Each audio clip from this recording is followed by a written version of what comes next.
Okay, we are waiting for the stream to catch up here. If we get some audio. I think we're good. I got my tea. Got a little bit of maple popcorn. What could possibly go wrong? Okay, so for tonight, I've got some ideas. Let's go to our live view here. My apologies for starting an hour late.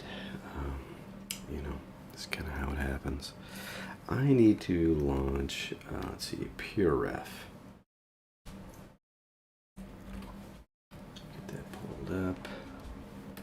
And let's load.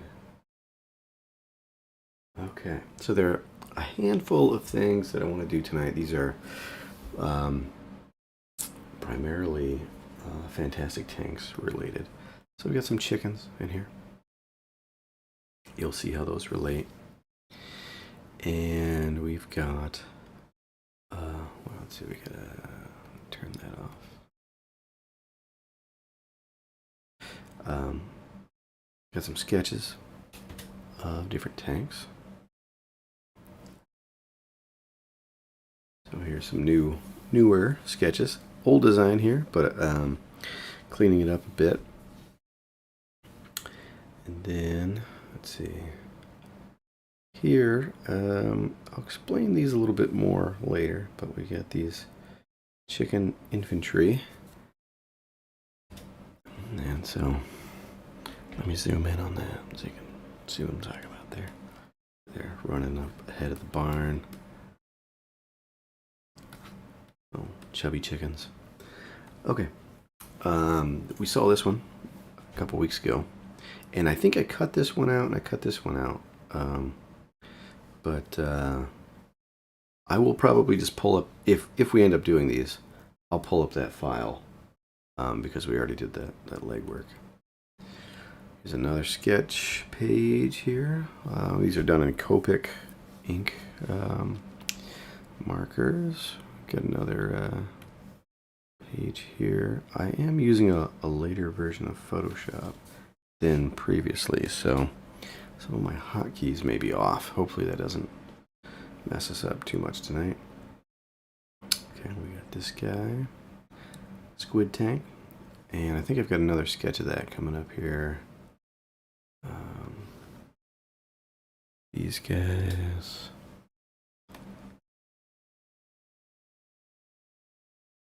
Crop these out while we're here. These all are just coming straight in from my sketchbook scan.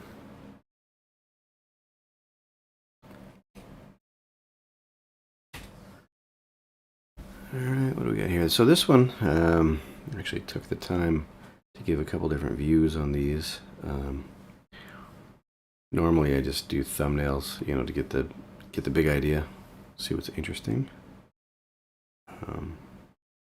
This, I had a little environment animation idea. I have these clouds, they're all super happy, and then once the fighting breaks out, they just, oh no, don't fight, little tanks. Okay. And then we got another sheet here. This was a print off of some parts I had bashed together. So I used some Mid-Journey prompts, and I got some Greebly bits and so forth. And then I chopped a whole bunch of those up, and I threw them together. And then I printed that off, and then kind of sketched next to it, okay, what do I see in these that I find inspiring?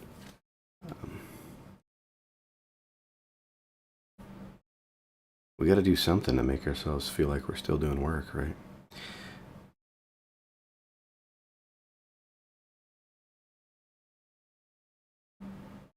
Okay, something like that. Alright, and where did that one sketch go? I had mentioned that squid. There it is. There's the sketch of that squid tank. And we'll zoom back out on this one.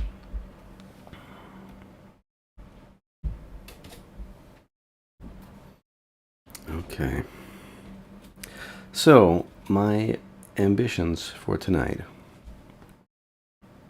I would like to sketch up some of these guys and probably not spend too much time on getting a real crispy painting, but just do something rough, and then it would be cool to get into Gravity Sketch for VR and get some of these ideas into 3D. So that's my ambition for tonight. My slow and casual start is not promising, but we shall see. All right. And let me pull up a few more things. I got Adobe Bridge pulled up on the other monitor here. And I'm thinking for the chickens, I've done these sketches and I'd like to do more in this vein. And some of these might be kind of fun to do in Gravity Sketch. We'll see. We'll see. There we go. Okay. Let's see. Are my hotkeys? Yes, they're all the same. That's wonderful. Okay, none of that broke. Alright, so let's jump around. We'll see which one of these jumps out to us. I liked this this snail slug tank. I have a couple other slug designs. Let's just go ahead and start working with this guy. Oh, uh-oh. Where's the pressure sensitivity? That's not good. One moment here. Let me get rid of I've got VR open in the background, so I'm gonna turn that off.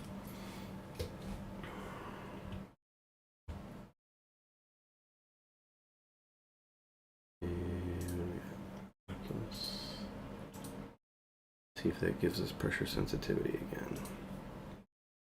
If not, no, let's see, different brush. Nope. Nope. Oh boy. What a way to start. Let's do, let's see. We might have to take this down and reopen the other Photoshop. My apologies. Alright, I'm going to go blank for a second here while I do that. Because you don't need to see my desktop.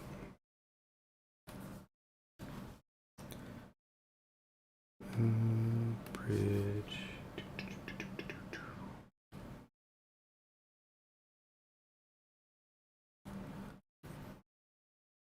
But you can still hear me.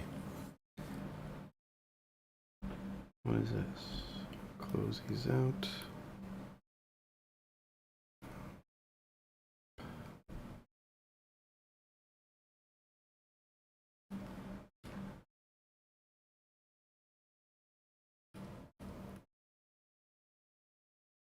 Alright, let's give this a go.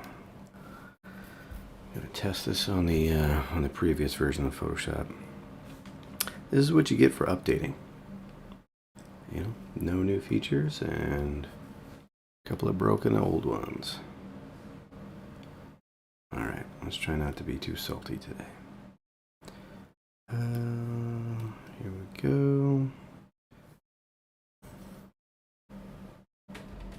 Test, test, test. Yep. Pressure sensitivity is working just fine there. That's strange, but we will have to roll with it. Alright, so we'll bring that back up. My apologies. Let's get our files back open. We had this dude, and this dude, and this dude, and this dude. Throw in a bonus one right there. Let's see.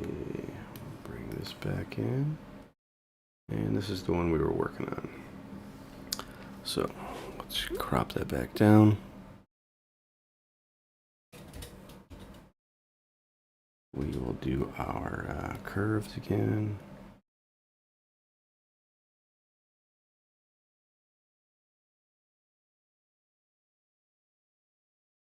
There, that'll work.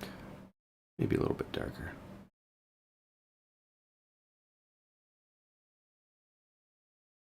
Keep these relatively close to what they were. Something like that. Okay.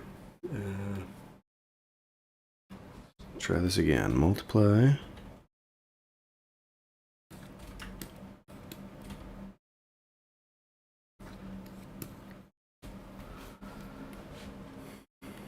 Oh, it's even got the same swatches from the last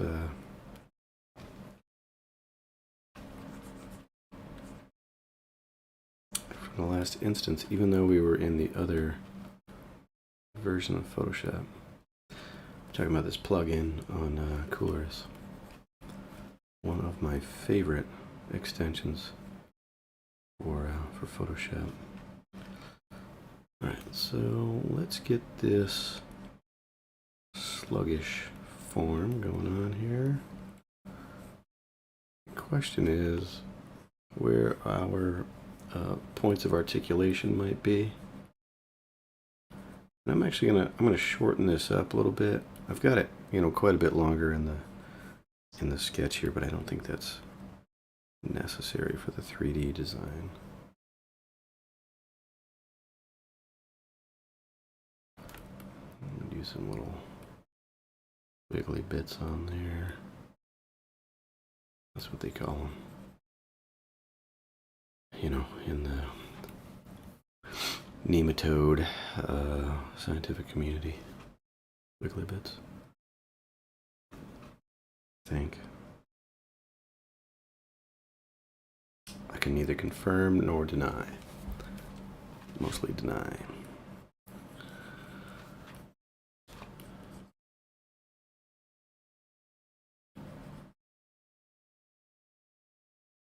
Okay, and then maybe we enclose these as a shape there so that we don't, we do want to, I like to have some geometry in there so it's all not super simple, but I think this one will be a little tricky because we're kind of close to the ground, right, in order to get that slug feel, but you probably want some clearance to get the tank feel, you know what I mean? These are the things we have to deal with,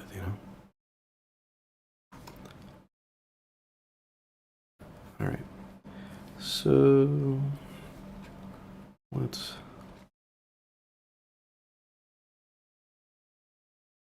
clean up a few of these things here, and then we'll get irreverent with the design. Break it up a little bit.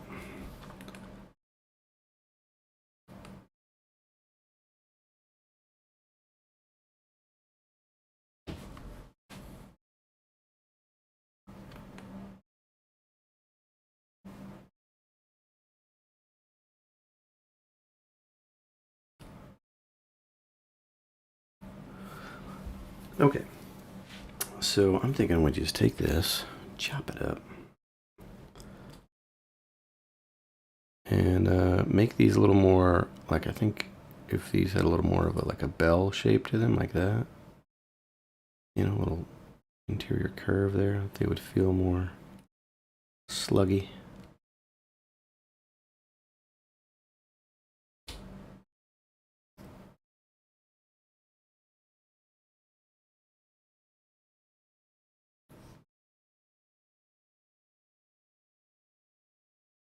We'll go here and here. Okay, I think that's probably good. Control-Shift-C, Control-V, and then I'll just paint something behind this real quick. Bleh. Gray. Alright, throw a little shadow and a ground plane.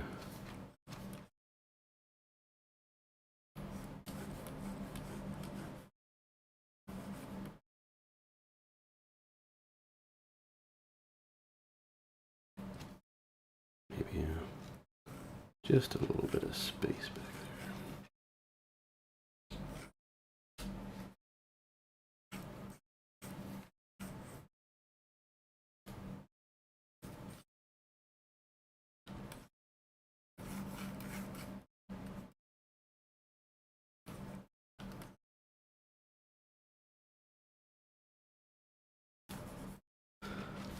there. Okay.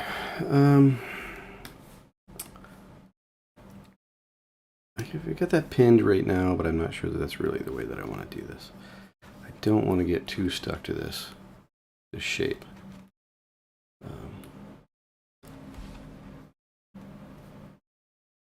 fact, let's not follow that bad habit.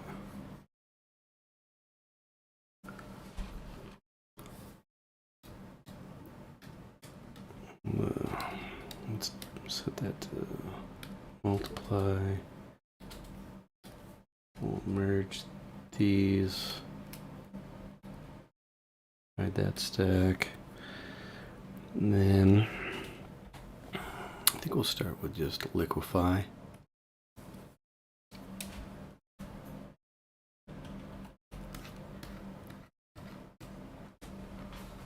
Try to get this looking a little more interesting.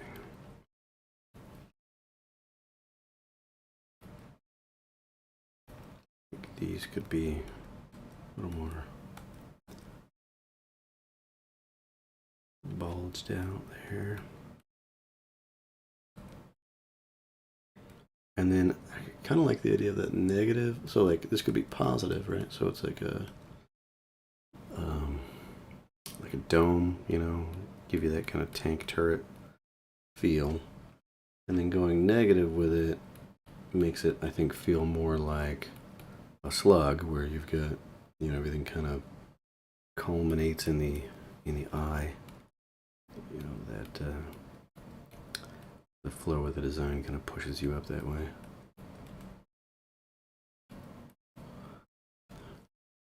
We'll try it either way. Let's see what we get. It's definitely looking like a mouth there. And I'm not sure if I want that necessarily. Alright, let's make this like belly type looking thing, more bulbous.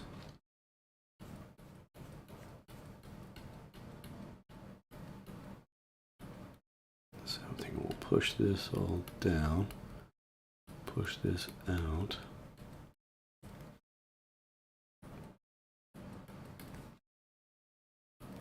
Man, chubby slug tank. I feel personally attacked.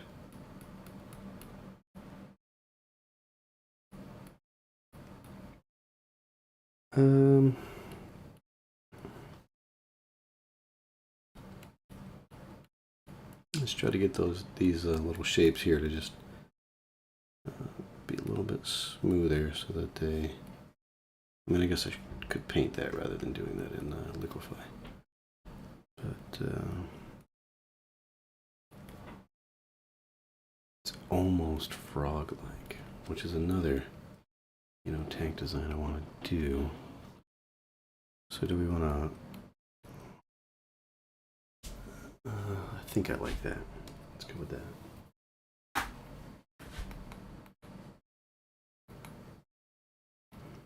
All right, so now we'll pin that layer again. I guess we'll do multiply. We'll start bringing in some other colors here, so it's not just that green and white. Maybe a little bounce light off of the sky or whatever. Maybe some bounce off the ground.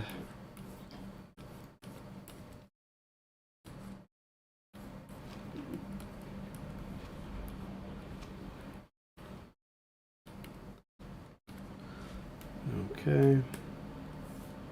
I think that's fine as it is. We'll do a new layer. I'll go multiply again. Maybe add some patterns or something here. And this will just help us a little bit to follow the form. Slugs they have this like, well, I don't know, the slugs I see around here, they've got like these lines that go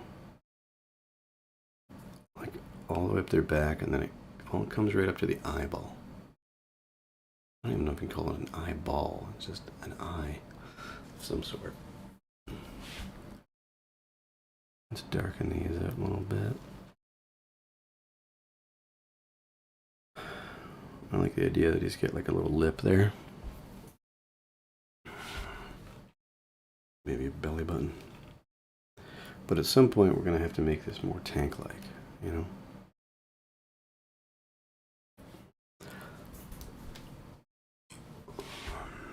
So I'm going to just start painting directly on, opacity,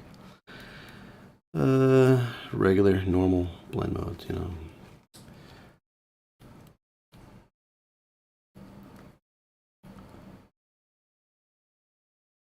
I don't know what we really want to do as far as kind of the specular like shine on this guy, because to make him slimy and gross, it might be cool, to add a little more sheen.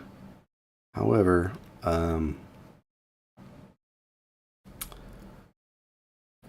it's a tank. Don't forget your roots, man. You're a tank. Never lose sight of that.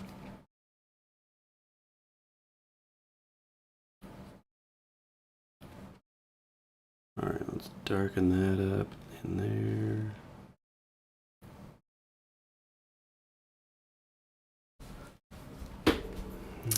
Let's see, maybe.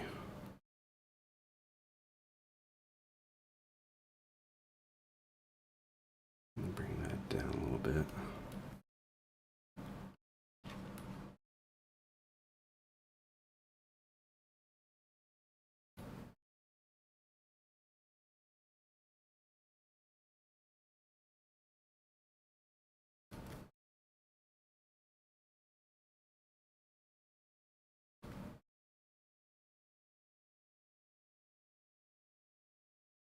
That should all probably be darker in there if it's going to match the other side at all.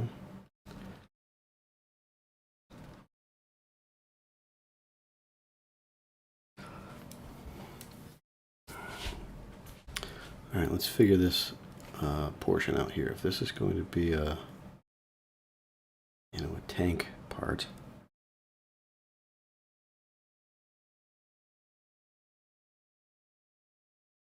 then we need to kind of clean it up a little bit so that it can actually articulate, because this will, the turret will spin when we get to the 3D model.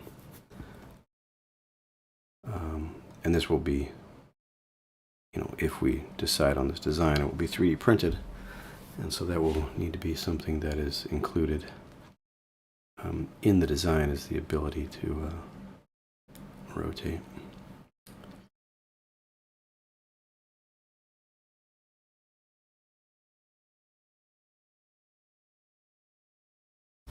Okay.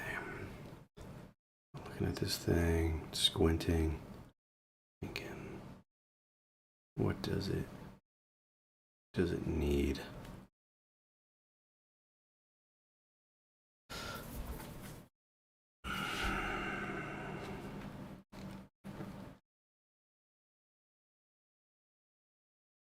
Well, we can certainly go more tank-like. Right now we're very much leaning on the Slug theme.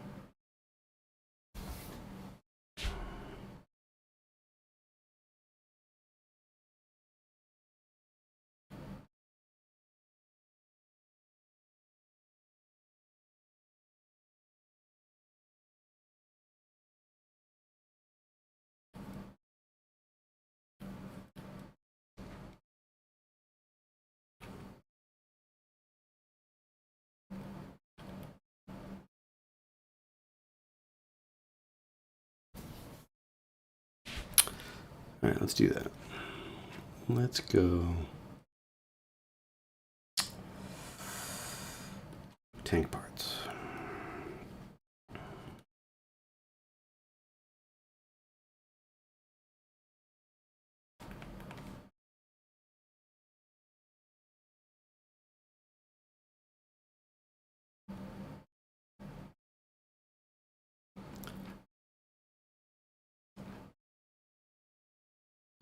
Actually, for this, I think I'll do a new layer so that I'm not constrained to the layer below it.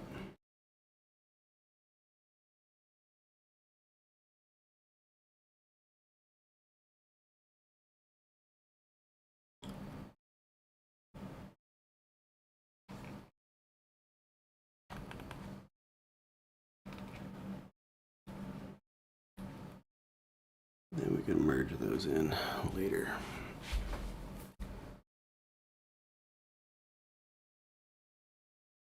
Okay, let's do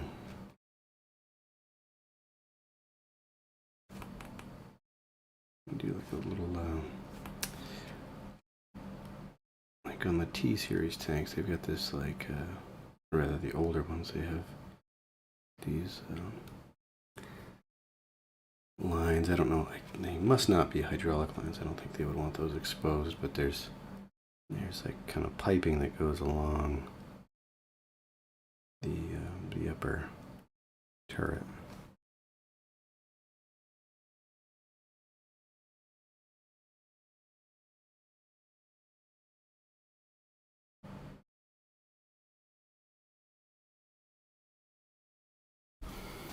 I can zoom in, I guess. Normally I will work looking back a little bit, you know, stepping away from it, but doesn't make for great YouTube content.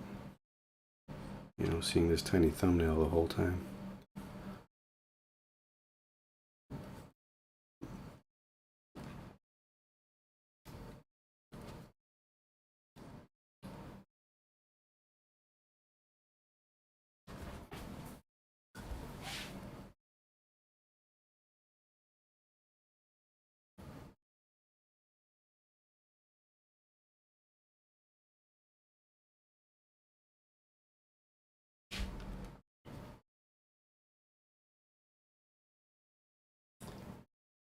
We got Chibiversity in the chat asking if we're doing a cute tank. That's the idea. If you find slugs cute, probably should have put that one out to a poll, huh? Are slugs cute and adorable?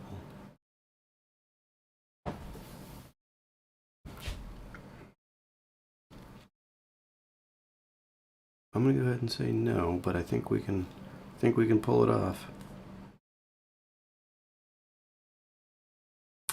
There was a movie about snails recently. What was that movie? Something to do with racing, like a racing snail. I think that was DreamWorks. So it can be done.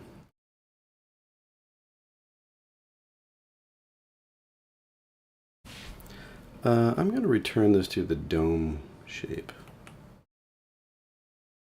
I think that tended to work better. At least in terms of being tank-like.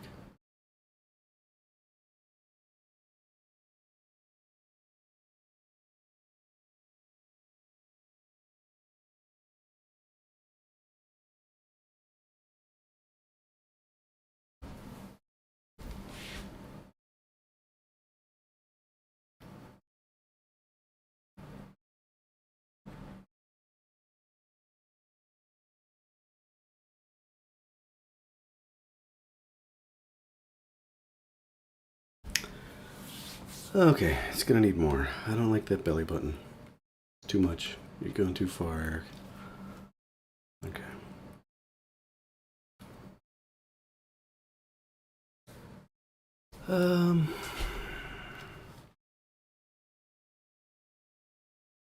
We could turn these spots into like panels.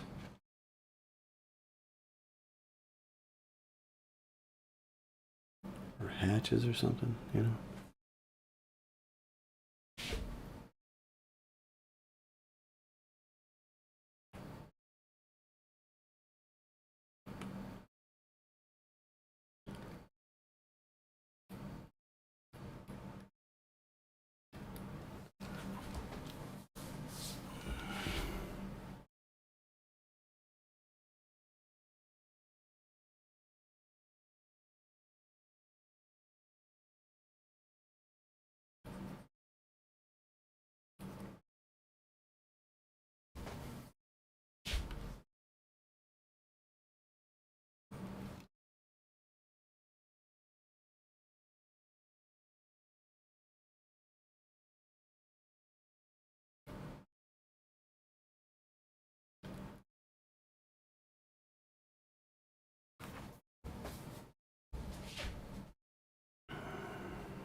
I think I said I wanted this kind of enclosed here, so we didn't have to,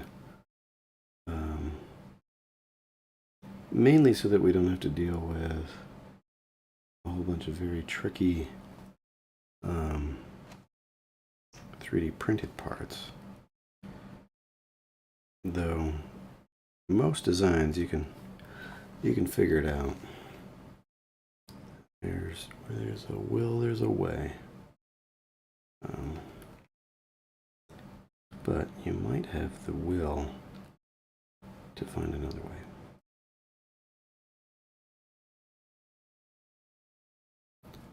And we gotta try to keep these nice and rounded. I think in order to keep that slug form going, gotta figure out that happy medium between the two. But I think we can throw in some panels.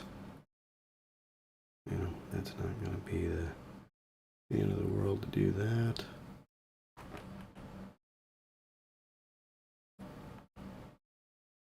Let me get that shape figured out there.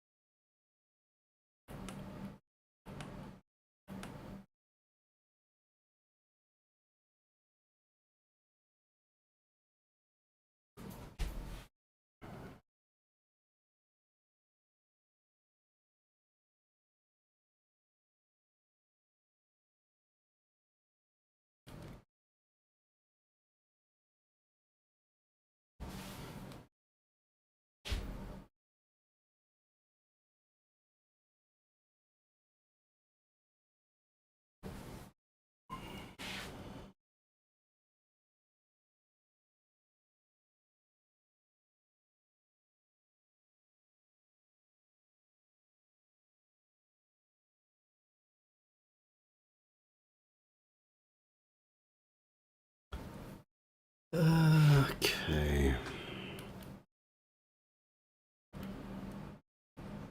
What do we need here? What do we need?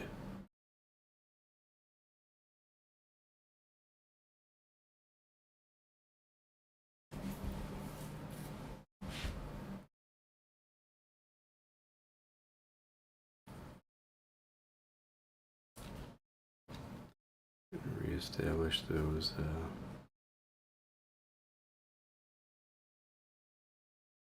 lines we had up here.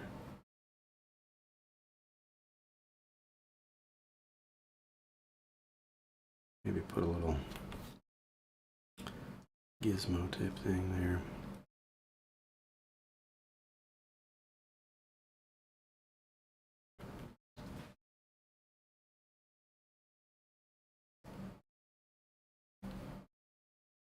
Those details will probably end up needing to be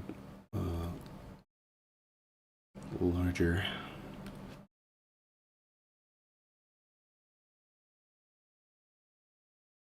Before we go to print, so we'll have to let's kind of finagle that.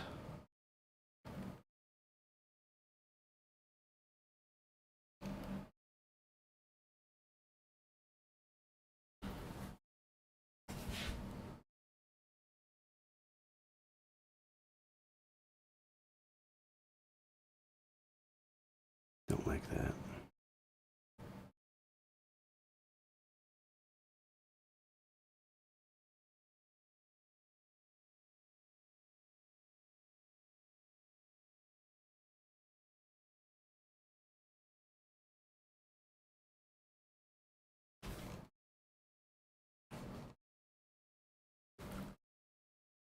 So I'm trying to see how these will be interpreted. You know, if you make a horizontal, it's going to end up looking like a mouth, kind of like this piece down here.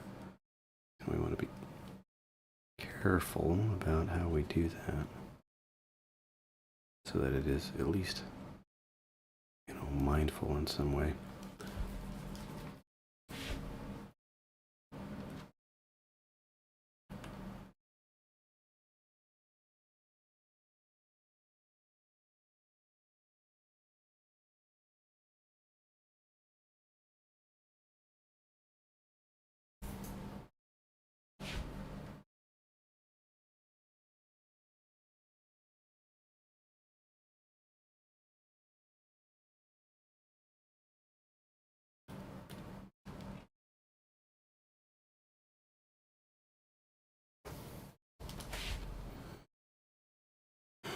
Alright, let's do a little bit of ground color here.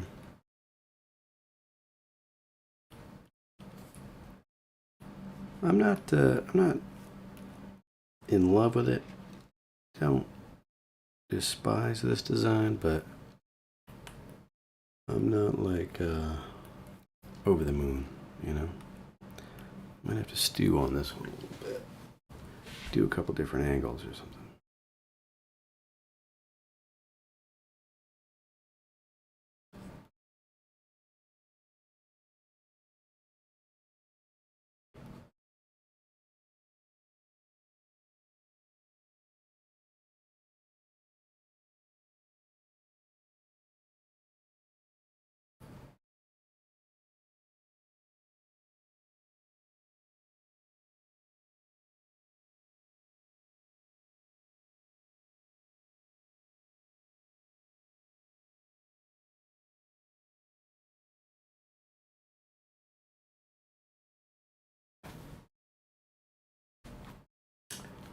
The true definition of metal slug, as he says in the chat. I guess so. Alright. I never really, well, I never have played that game. I know it's very similar in theme. Okay, so now that I'm seeing it, I don't know that this is any better up here. You know? I think it does work better to flatten that out. What else we got? I end up doing this light motif, perhaps to a fault. So that is something for me to be paying attention to. Like, am I falling back on the same design ideas? I think it needs some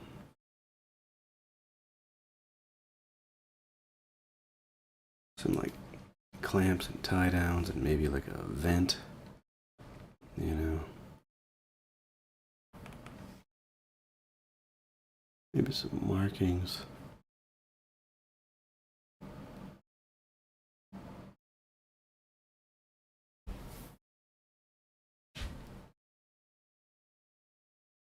Got some big numbers here.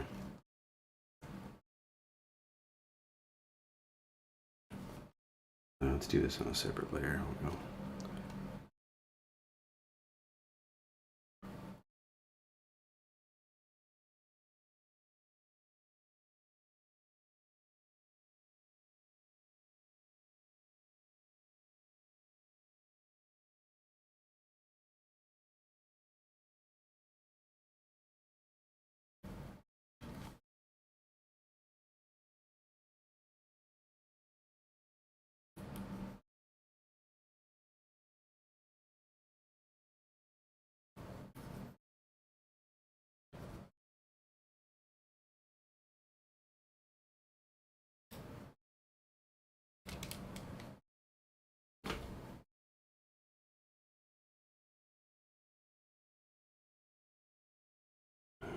Try to match that form.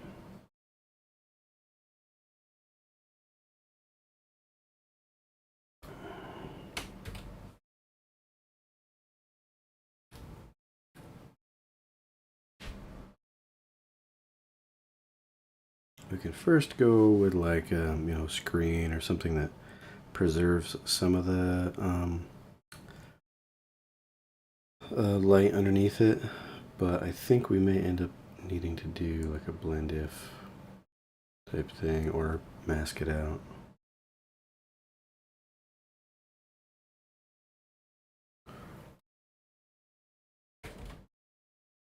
I might just mask it. That's probably the fastest way.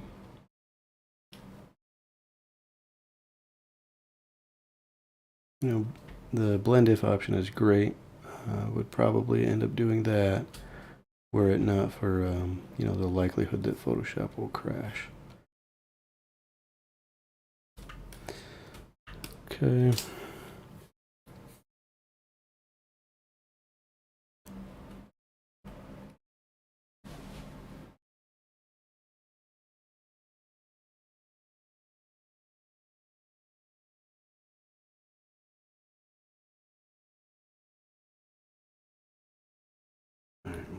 we'll do a blend here.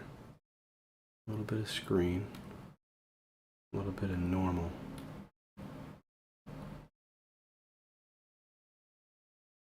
We might change the blending to that.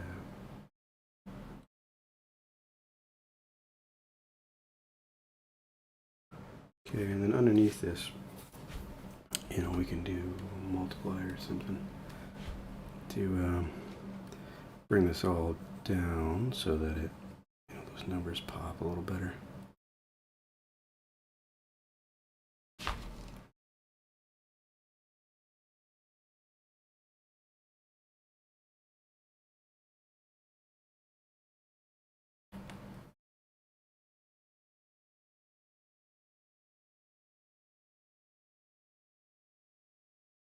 And I'm thinking these up here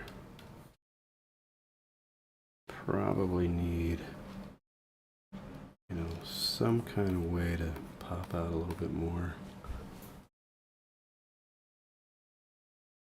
Obviously we can increase the contrast.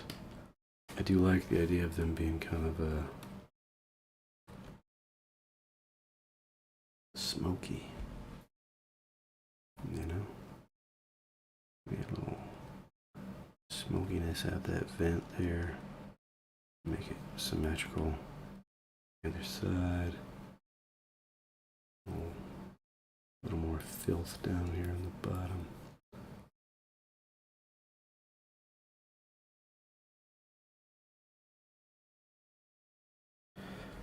Okay, then we'll do a new layer just for like rim lights and stuff like that.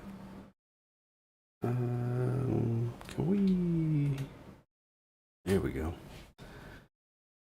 Utilize that mask to clean up our selection here. All right, so I'm going to use this rim light type thing. Type thingamajiggy here.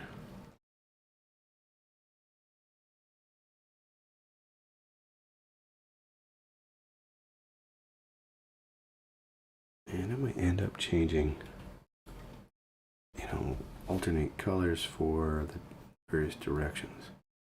If we're trying to show the form change, you know, maybe one side, you know, like the bottom edge we might do in a brown or something. So if we go like this.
And then what do we want for these lights?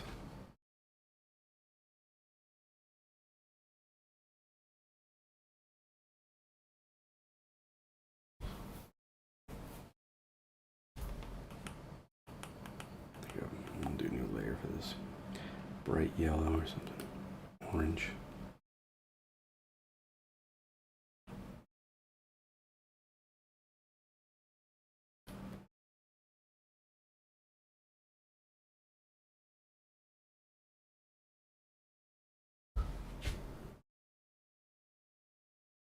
Go back down to that rim layer and establish the insides of these.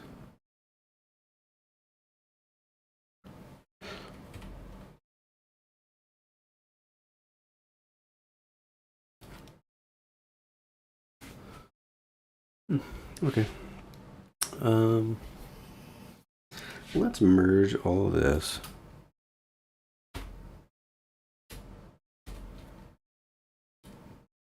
And I'm going to group all that, paste in the condensed version of it. And then I think I'll do a liquefy on this as well. And just to see if we can push things different directions.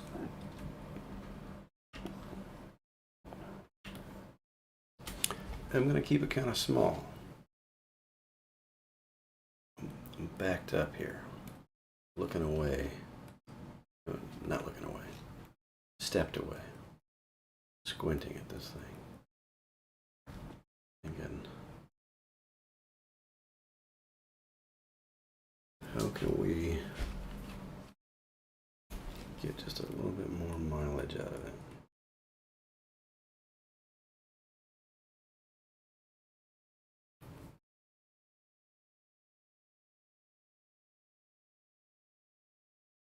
We could kind of square up this belly portion. That might make it feel more tank-like. It's hard to say, you know, it depends on the era and the you know, the different armies that are represented. I'm getting kind of like an old World War II Russian tank vibe from this. It's partly the colors, I think, but even just the forms, like the cast bodies versus, like, you know, plate or you know, bolted or riveted together. The way that they constructed them, you get a different sense for it. Let's see if we can line these lights up a little bit better.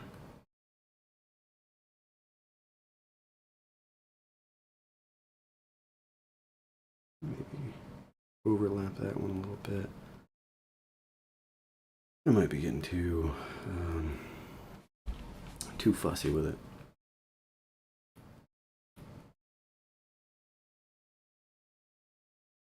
Okay, let's do that. Alright, so we've got a chubby version.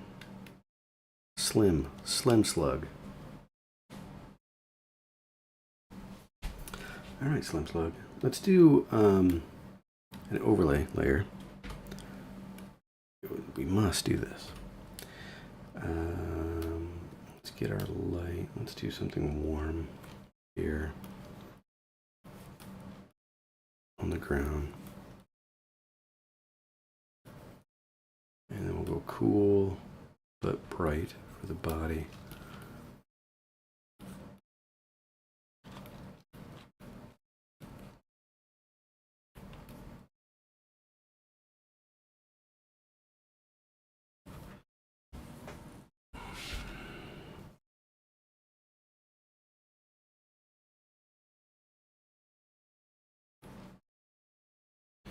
Let's go warm and a little bit dark to pull it down in value. And we're just pushing the contrast on this thing right now. Always pushing it to the limit.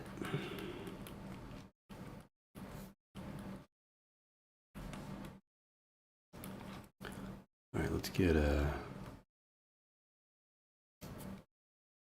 some brights in here for the light. And maybe, you know, let's get a cast on the body a little bit there.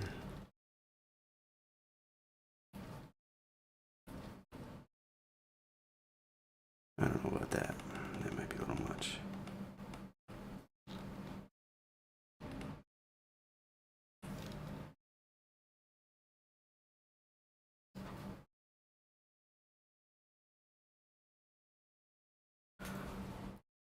There we go.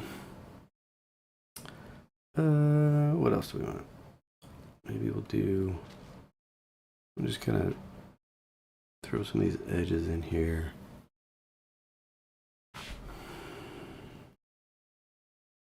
I'm going to do a new layer between those two. So, should we pin that? Nah, we'll let it kind of bleed over the edge. All right. Right, let's add some more like markings, numbers, and that sort of thing.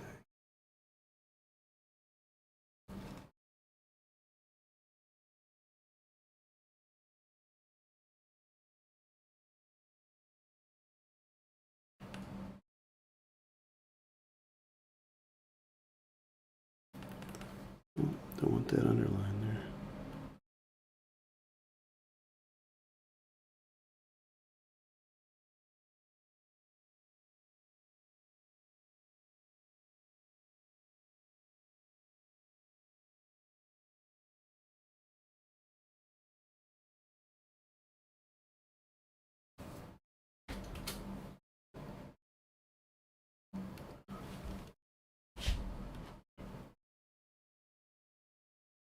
And then that thing we talked about earlier, where they've got that like that really dark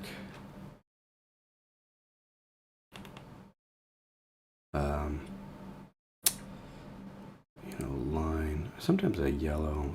It seems to be yellow and black. Is what I've noticed. That runs kind of up the back. There's a camo motif.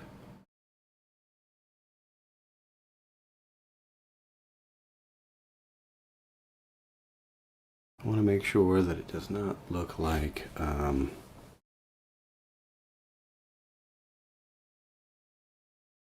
form change. We want it to read as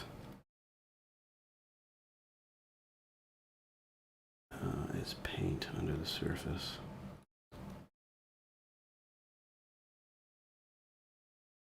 On the surface, not under the surface. I was thinking about these numbers. Under the numbers.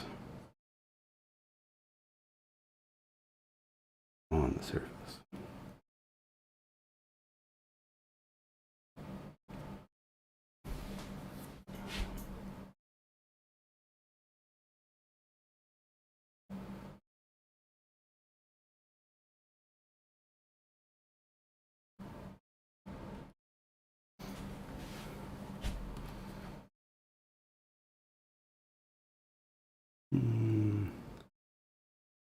We'll just fill that.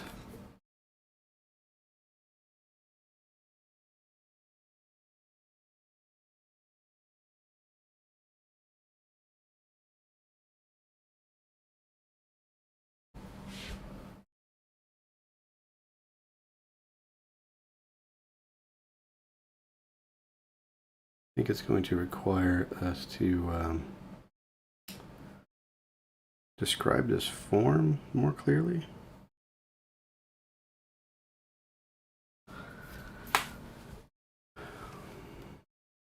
We're making more work for ourselves.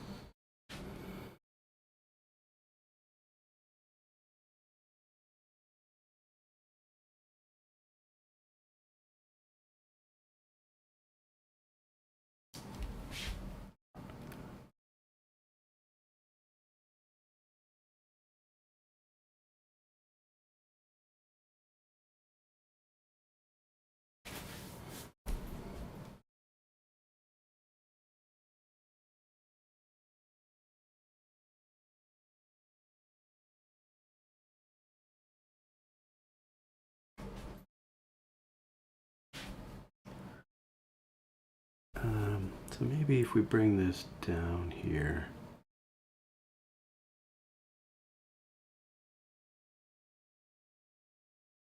maybe, let's see, brighten up a little bit so it turns the form there, brighten up a little bit here on top, to match these, color tones here.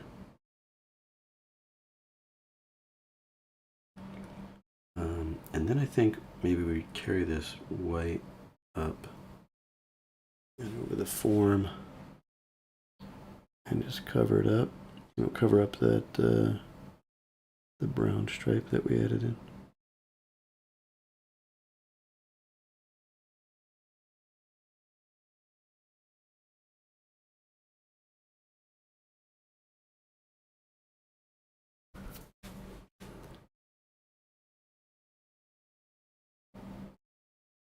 Matt, I don't know. I don't know if we're gonna make it to what do you call that?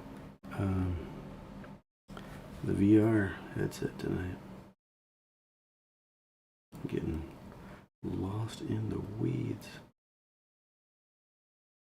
Painting camo on a slug tank thing.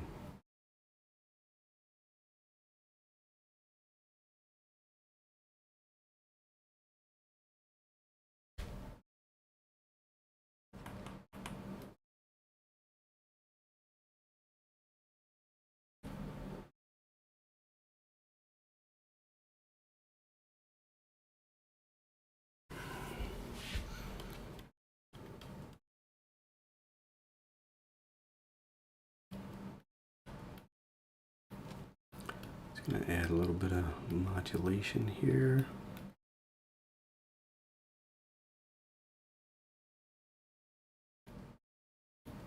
Modulation. What is this guy talking about? Speak a language we can all understand.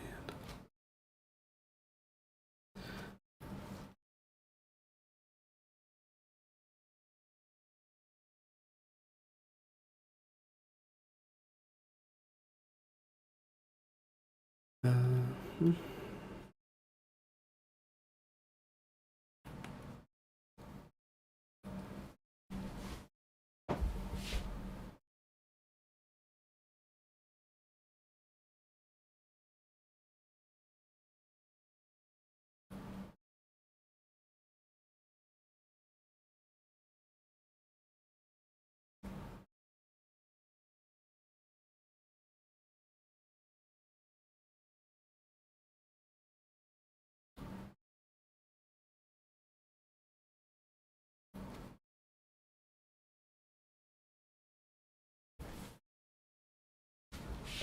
All right, let's darken these up a bit down here. Because we've turned the form, but we are maybe keeping that to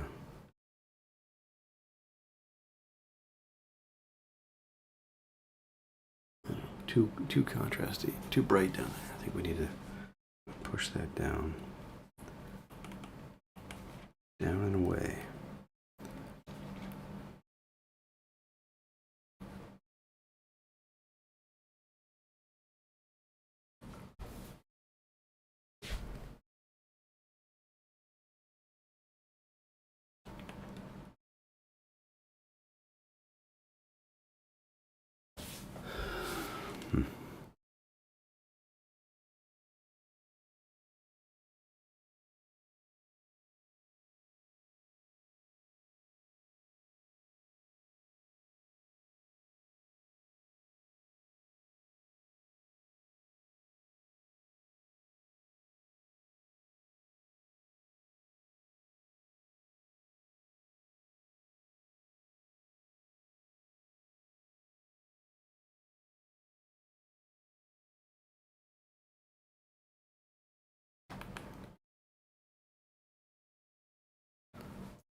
All right, should we put a little viewport in there? Maybe down here.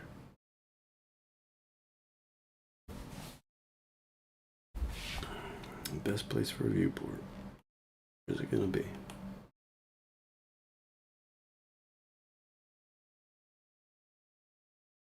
I should probably do a new layer. This part.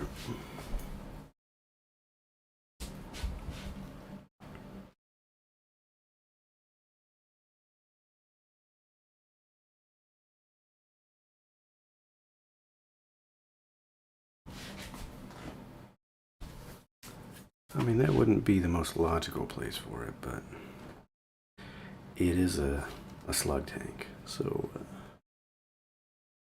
I think we can cheat a little bit.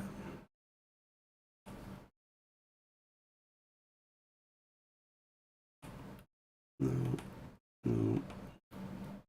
I think we may have. I may just be happy with this right here.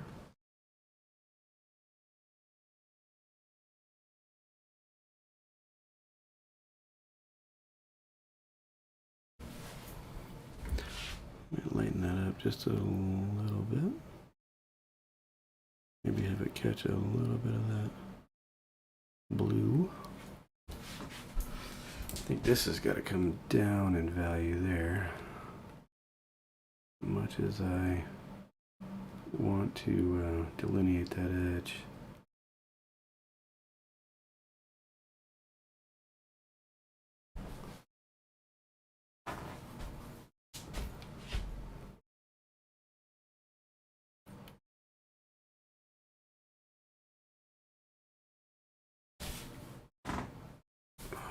Okay, let's see.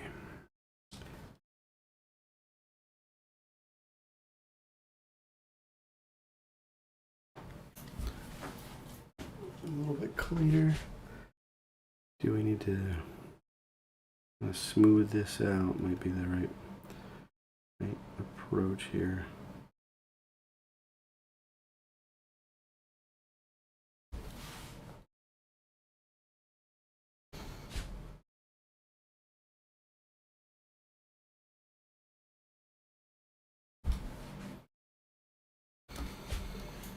Okay, and then let's do, I'll just take this whole little area here.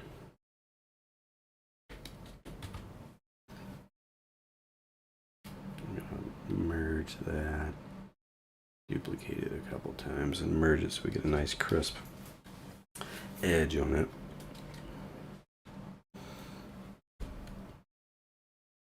I guess that's fine. And then we'll go to curves and then color balance.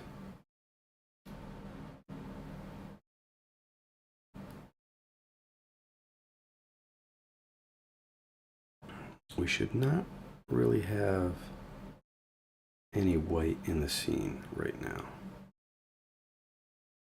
Everything has some color value to it. That gray can go up, that's fine. And then we'll go to color balance. Oh, we gotta pin that, by the way. And then this will throw our values a little bit, but that's okay. Usually purple, you know, or magenta kind of bounces against that green, so it will make your greens a little more punchy, and it also makes a nice transition into blues. So I find that I often lean into punching up the magentas a little bit in my, you know, off of my base work.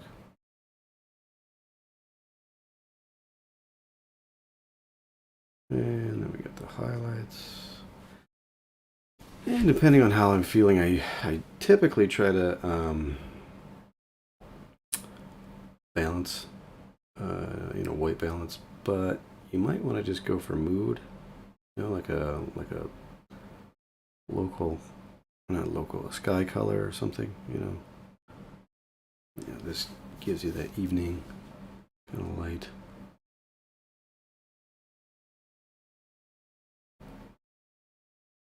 it changes the feel for sure.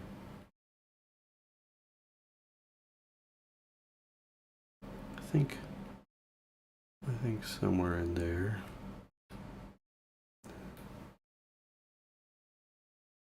Interesting. See, I said that it would change our value. So having a pretty strong effect on the value. So we may need to readdress that.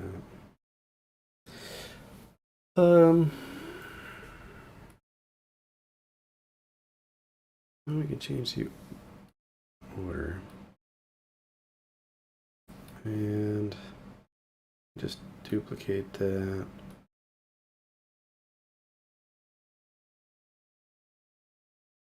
Yeah, I think we just need to deal with it directly.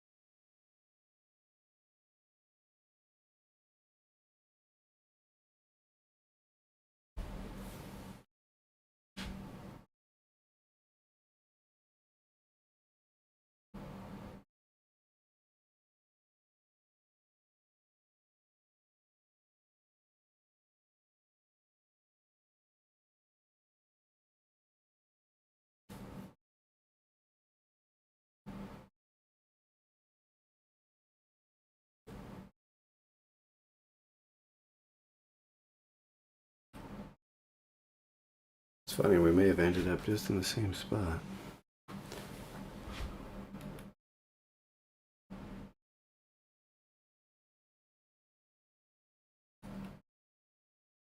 Pretty similar. I almost liked blending them together a little bit there. A little bit more contrasty, a little bit darker. And we could, of course, add another overlay and just kind of adjust our light a little bit here.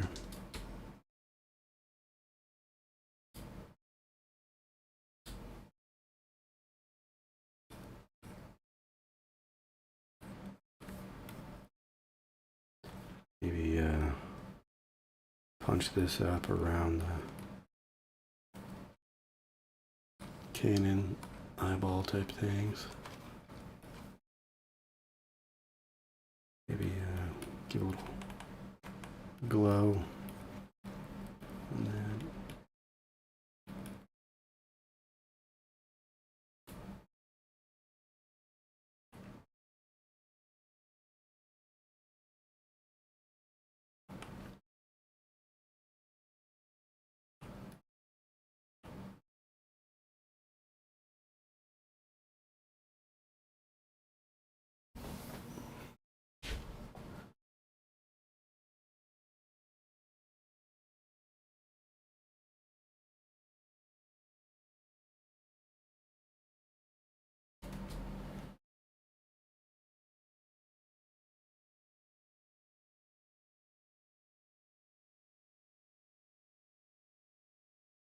We should maybe have this hit the ground.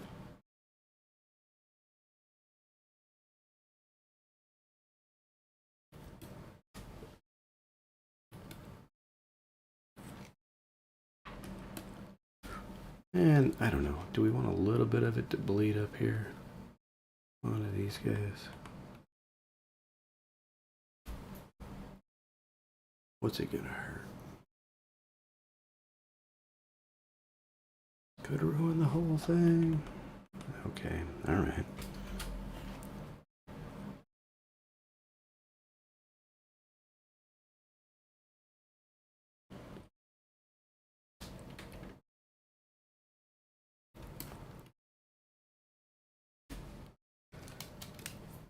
We haven't used our messy eraser yet, you know? Makes everything better.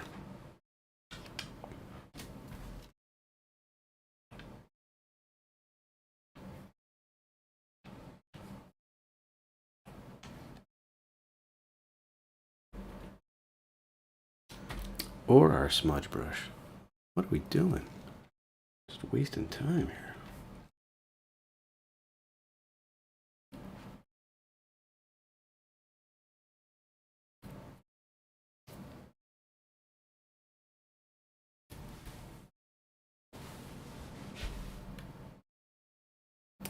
Yeah, okay, this is okay, but I think it pushes a little too hard in the dark. And I want some of that to still be there.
Set that to color versus normal. Normal pushes that down to black a little bit.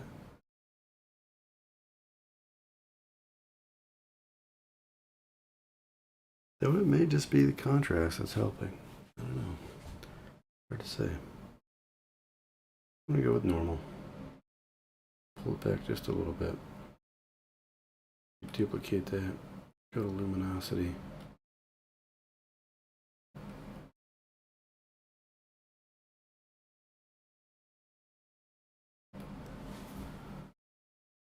Okay.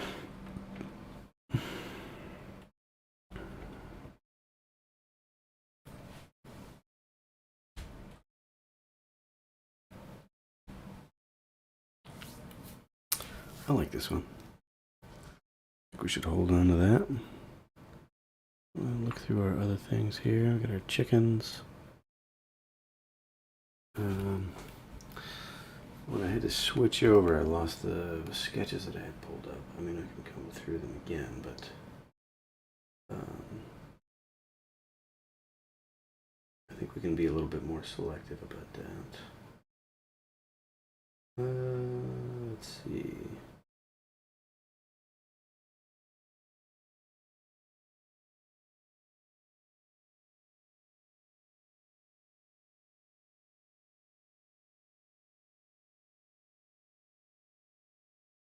Buffering. Here we go.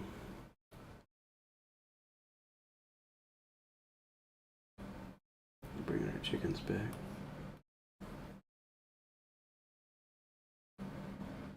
And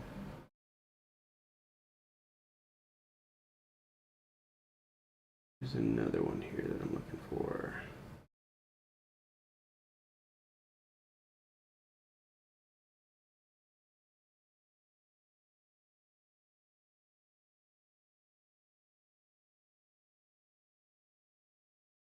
I know it's on a spiral sketchbook. There it is. Here we go.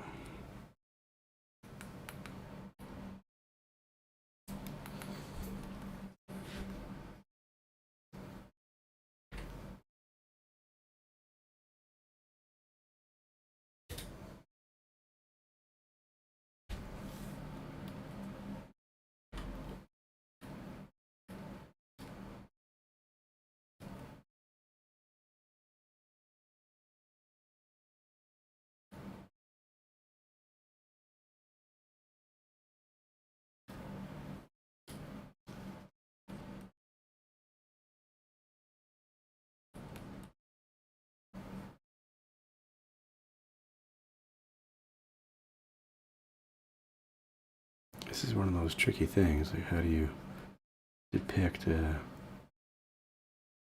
making your choices on your anthropomorphic, anthropomorphization of chickens? So, what should the feet look like? Should they be chicken legs? Should they be, person legs? Should they be some kind of monstrosity in between?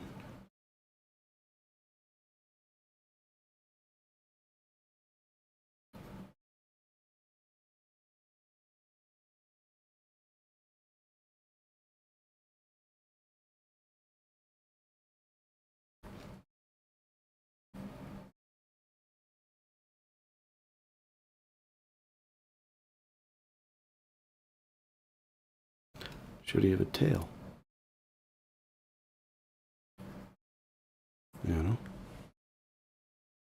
Life's big questions. I mean, is this a tail? That's what's going on there?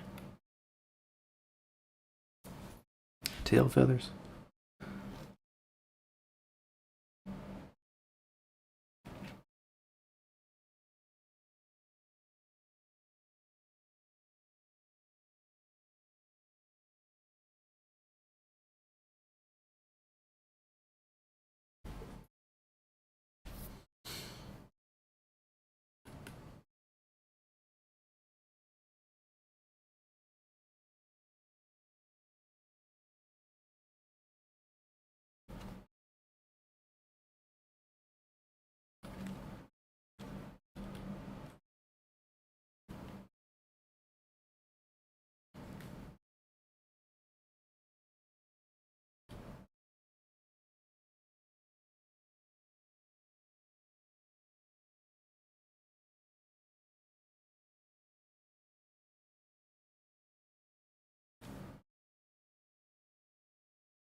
Let me zoom in a little bit here for your benefit.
Maybe we'll carry this on, that shadow shape right on through to here.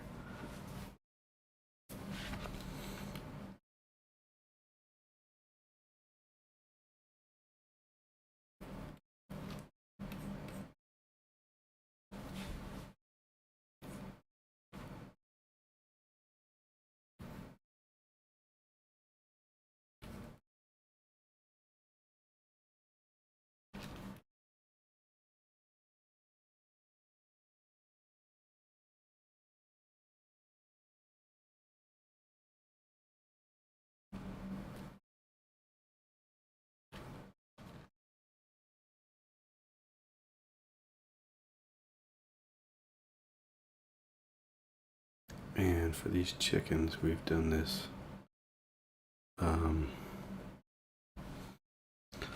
Gotta keep the eyes flattened so that they are less personal. We want them to be kind of these mindless parts of the world, you know, whereas the tanks end up being the actual, you know, thinking characters.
Hmm.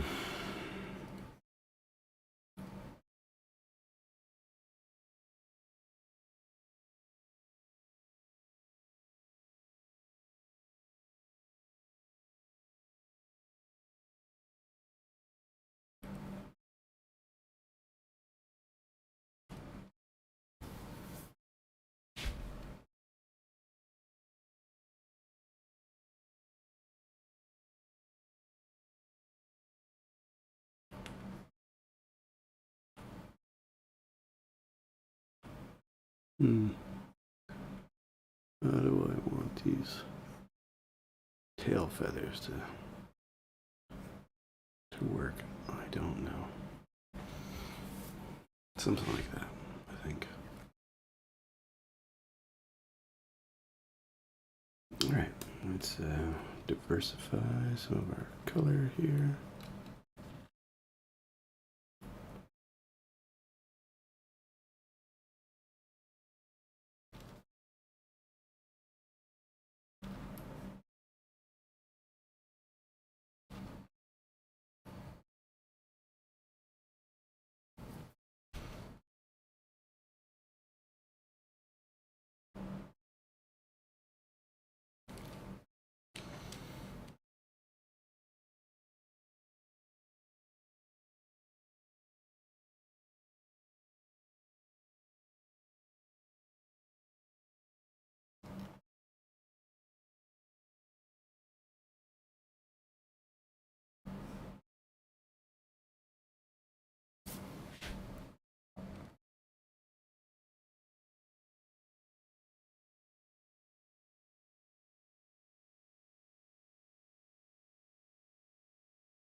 Alright, the color of this chicken we could give him. Thinking about making him like a red, you know, because the white ends up being kind of this, has this kind of like white gloves kind of look. Makes him look less like a on the ground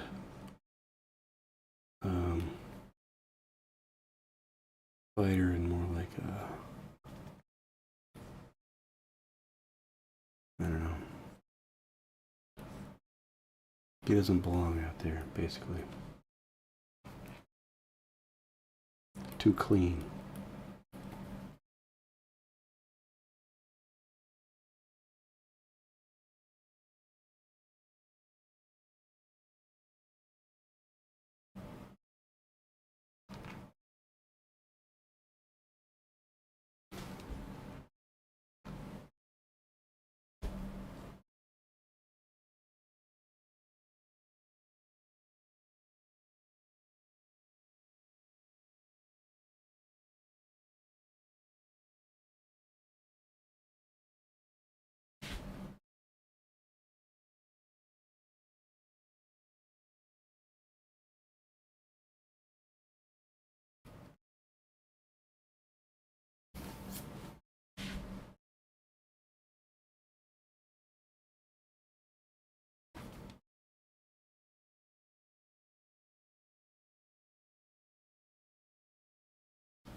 Alright, I think we need to put this dude in a context. A what? You know, in a scene.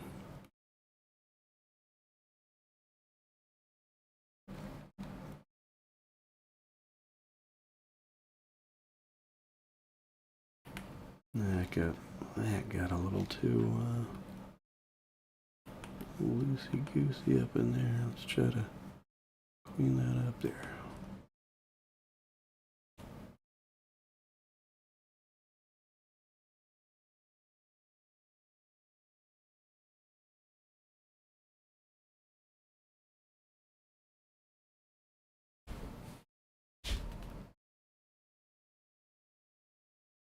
Alright. I guess we can do this behind the character.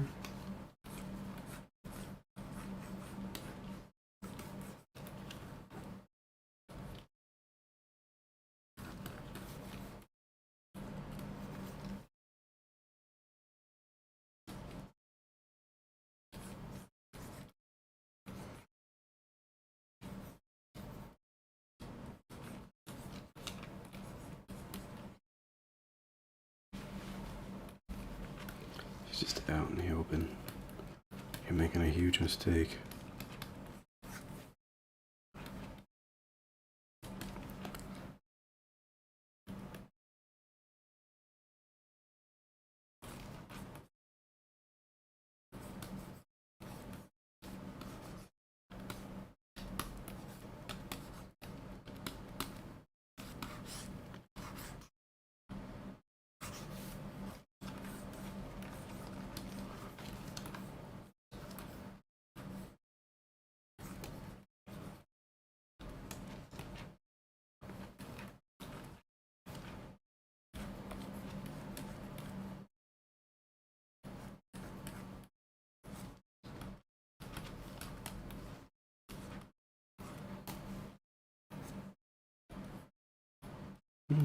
It's getting a little too jungle green.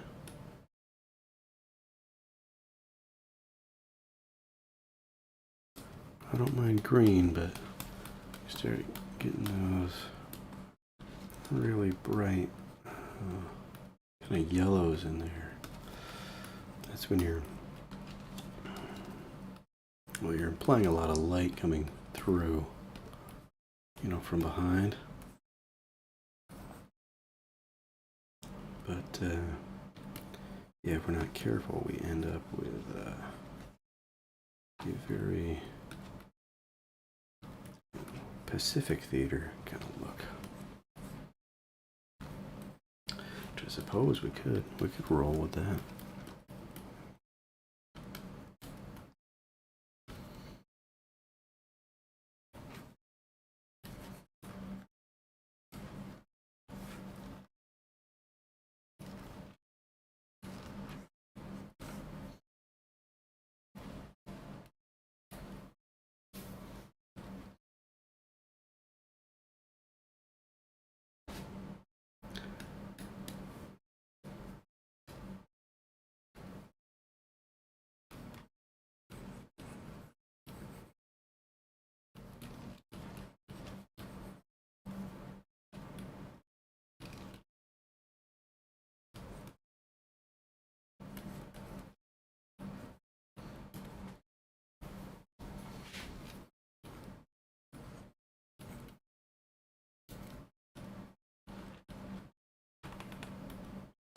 Let's go with more of a blue in the shadows.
The helmet's looking too glossy there, so I'll have to bring that back down.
Gotta change the profile of this helmet. I hate to admit that it ended up starting looking much more, American GI, and now it has definitely got that German World War II look.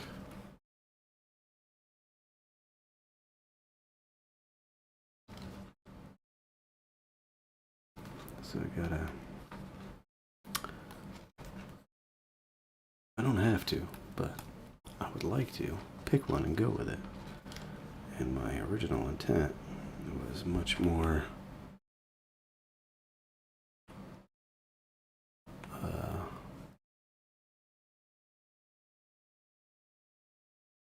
intended towards the American version of it, which I think I need to soften this part out. Make it kind of close to the Russian one if you make it too soft.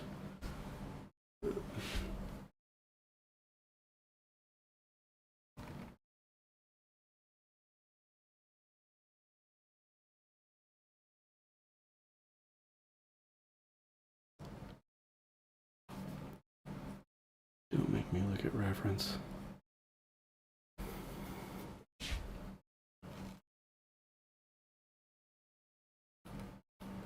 We're having too much fun to slow down.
And we can do kind of a soft shadow there. We'll do a little wedge light going on there.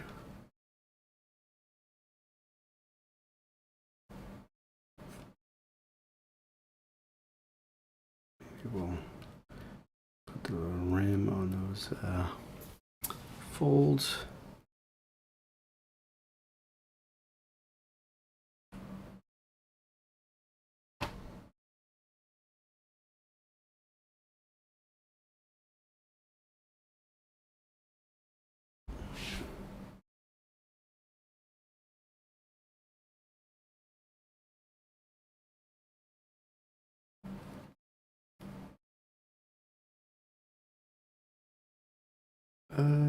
Okay, so I'm checking out the chat. Eddie says, is this for the tank mini stuff? Yes, it is. So we've been working on some infantry that will be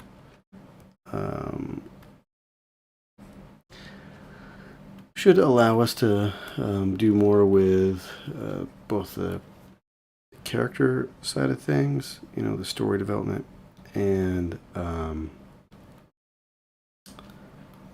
gameplay. But we want these guys to be kind of mindless, like not the real characters. We want to make that distinction pretty clear.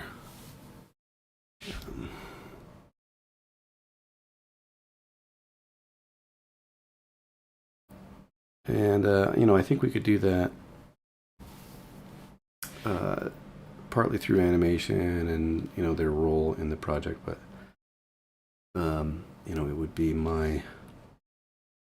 it would behoove me as a concept artist to show it in their design, and so that's what I'm trying to do here with this, like, they got this like flat eye that's never really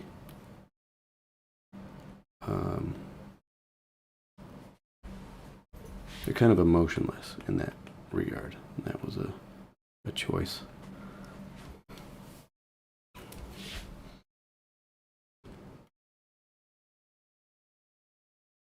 Thanks for joining in, by the way. Good to see you over here. It's been kind of a quiet night. I had stated at the onset that I wanted to get into, the VR sculpting tonight. We will see.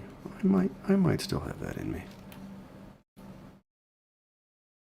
Okay, for these trees, I guess that's fine. I was gonna switch brushes to a more fancy tree making brush, but I'm not doing this stream to sell brushes, because that is exactly what would happen as soon as you saw that brush. So I'm just telling you. See what I did there? I did kind of turn that into a sales pitch. Okay. Let's see. Let's clean up some of these edges here on the clothing.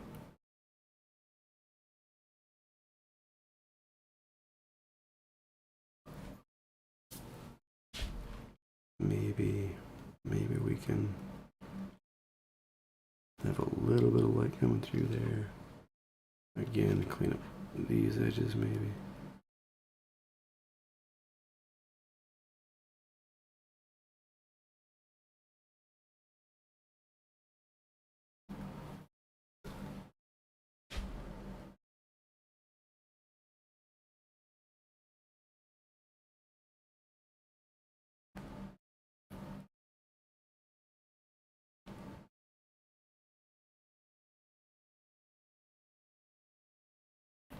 Let's see, how do I want to do that? Change that color, I think. And then maybe a little bit of green in there.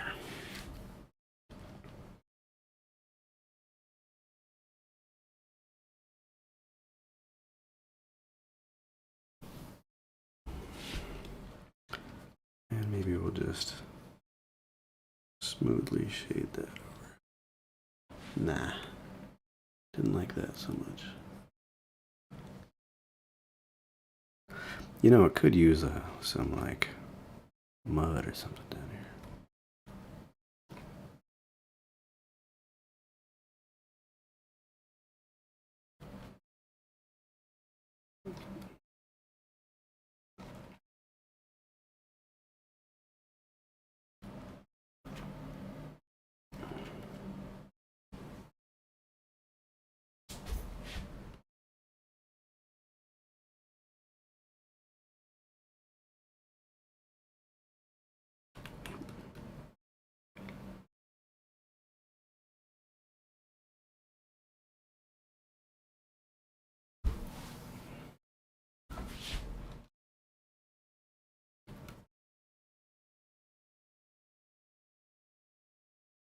Alright, let's push this value back here.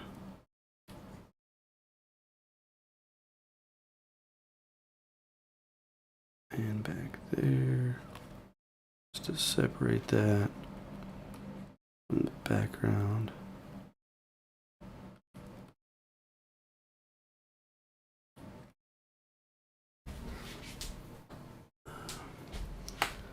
And I think I want to clean up that foot shape just a skosh.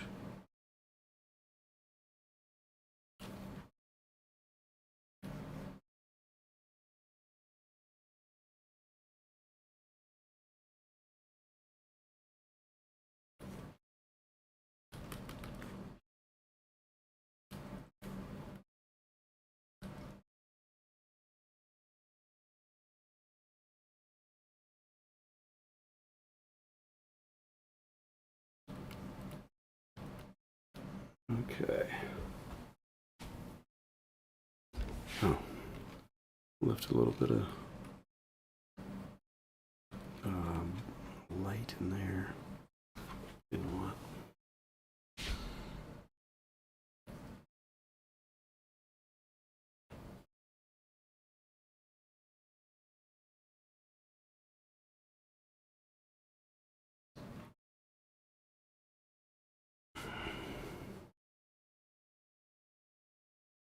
I guess I will have to look at reference because he's got like the little buckles and all that stuff. You know. I guess this is a fantastic world. They don't have to be accurate. But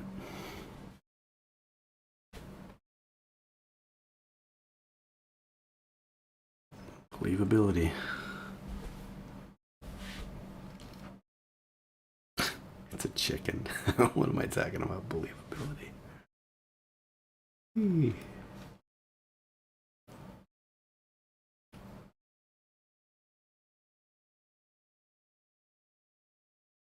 I want my chicken infantry to be believable. I've had about enough of this. These unbelievable chicken infantry types. Alright, let's merge that.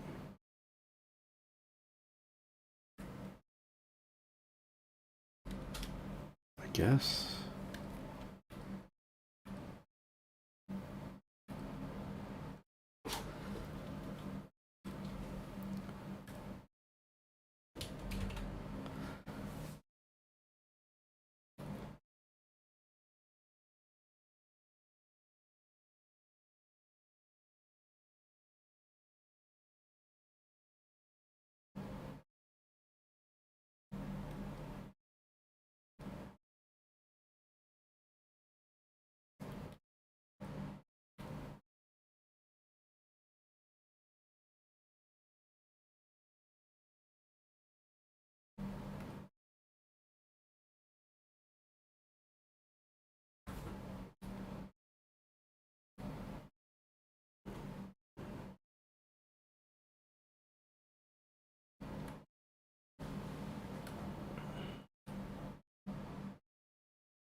Okay, then we'll do a color balance.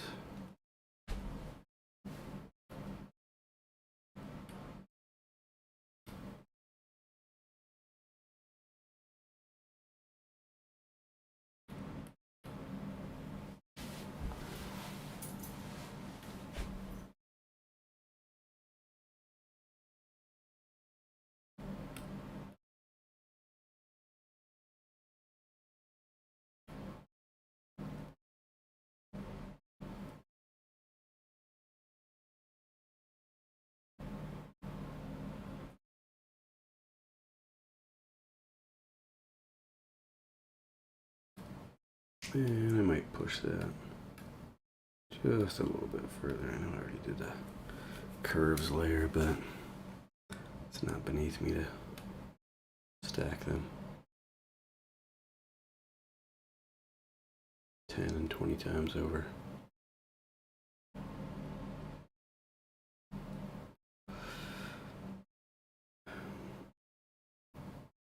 Even if that makes me a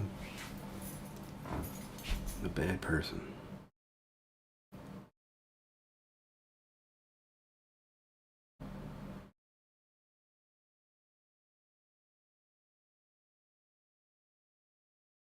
You know, I like Eric's chicken infantry illustrations, but I just can't stand the way he makes his layer stack in Photoshop. It's just, he's got issues. Okay, I think, whoops, I accidentally pulled that panel out. I think I can deal with that.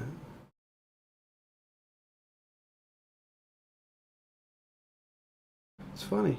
This always happens. I talk about, you're doing all these adjustment layers, and then you kind of end up not too far from where you started. Like, it's just, this is a little washed out. It's not you know, the color harmonies aren't quite there. It's a really minor difference, but it is a difference.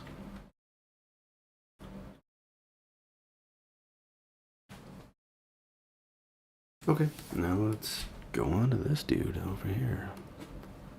Oh, is he? Oh, he's in the same thing. Oh boy. I've made a huge mess now. Alright, but let's go. Let's quick and dirty with this one, okay? He's gotta have his little gobble gobble thing here, right? And then a little bit of yellow. Come on. Around the eye. And the beak. Oh, but remember, he doesn't have eyes. He's a mindless automaton.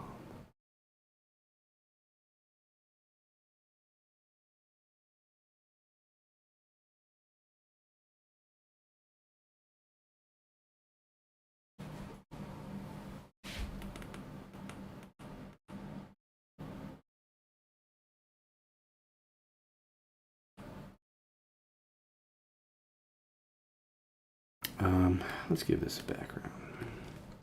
Can't work in a void. It's not good for anybody. In fact, this will be kind of fun. We'll have this backpack kind of lifting up off of his back as he's jumping in the air. And we'll probably have to shorten down that weapon. Whoops, didn't say that. Get this live stream pulled.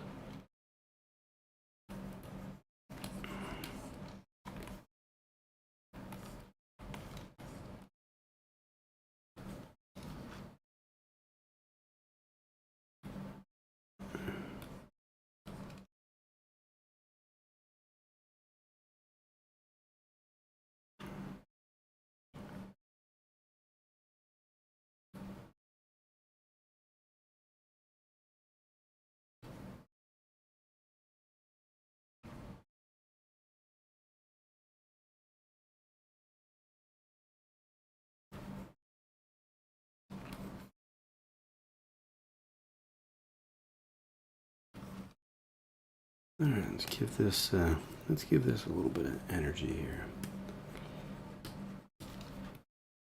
Speed always helps, and I tend to get, I don't know, I get to kind of bogged down a little bit. Trying to make it just so or whatever. What's the point of that? Let's have fun with it, you know? And then I think it ends up being a lot more fun and interesting of an image.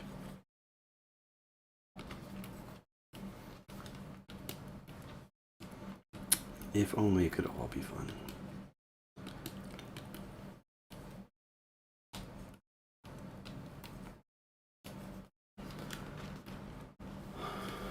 Okay, and then I don't really know what I want for this grass.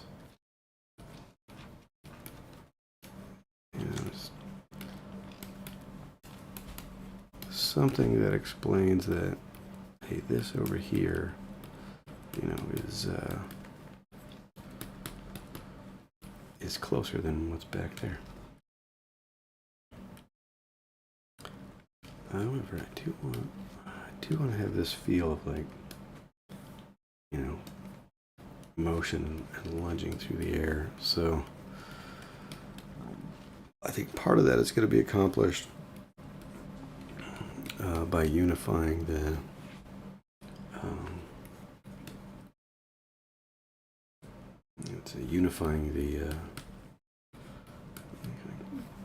converging lines. I guess the kind of the flow of the drawing portion of this. So let's see. I can.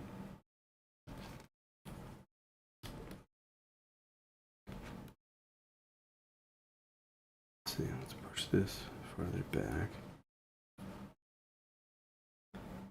And we'll do a new layer on top of these guys here. And just start kind of mashing this up. So what I mean as far as having, converging lines or whatever, is to, or whatever. I have no idea what I'm talking about. Is to have this kind of flow of the scene is supporting what's happening. So we get little fiddly bits and whatever, where he's jumped from. We want to show that that's been kind of displaced, that he put a lot of pressure there where he's lunging from. And then we want these things to kind of talk to each other, right? So they reference each other in terms of how the lines converge and how the shapes are constructed, and the colors we use. And I guess, we can ditch some of those things at some point, as the painting progresses, but I think we do that. Gotta do that carefully, right? We want it to all kind of support that feeling of speed and motion,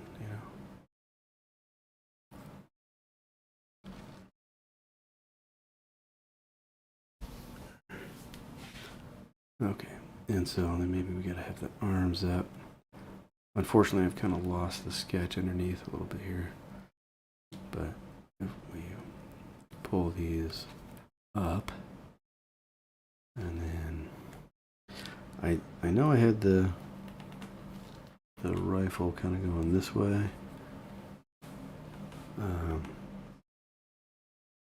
and I think I had good reason for doing that. If I flatten it out, then it becomes too it becomes really linear, and so I think I wanted just that dynamic look. But I also think if I raise it up a little bit, an angle here, and then we've just got this, so the arm is up, like he's had to put all this energy into getting that jump.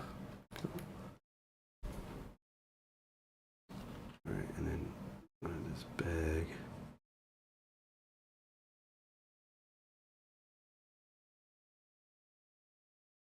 Maybe we'll have that kind of lifted up as well.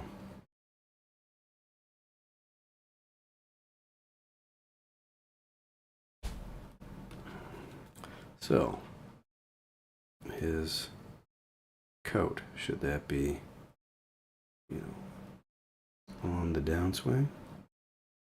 Like it's catching air as he's coming down?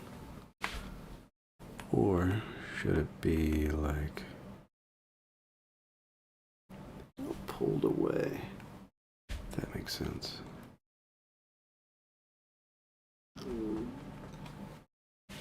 my stomach just growled. I kind of like the downswing. Like it's just starting to catch some air. But again, let's see if we can, this may be crazy talk, but let's see if we can line it up with our other elements. So we've got, he's launching here, he's going to land here, right? And so maybe we go, like I said, it's crazy talk. Man's speaking nonsense, but let's see if we can't get these things to line up.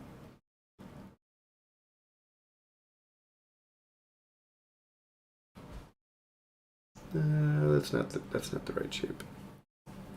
Let's try that again.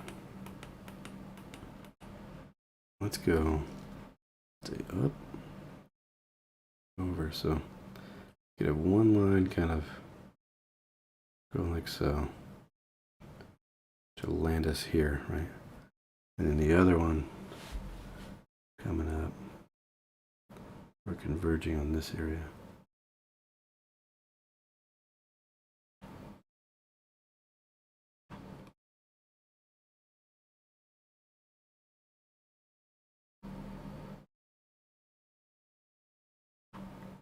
And Let's see if this isn't all just absolute nonsense and folly.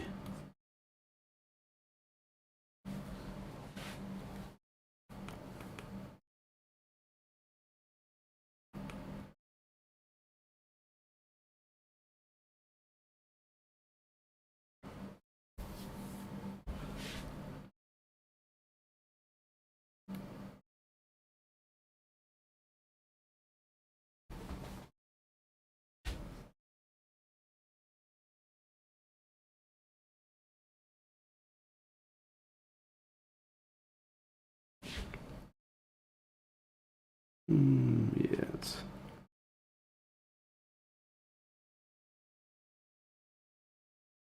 gonna need to be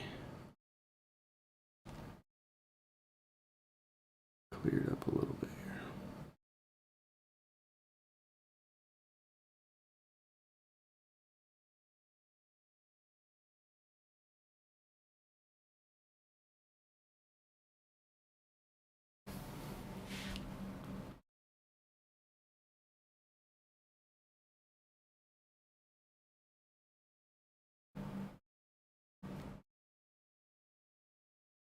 Maybe he's lost a feather.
Let's get this helmet shape.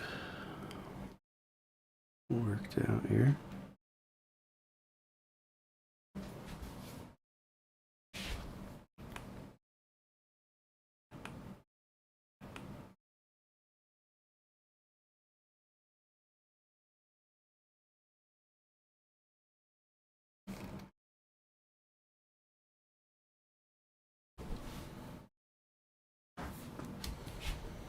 I also think, that helmet could probably come in line with the shape that we were talking about. Or like that language of echoing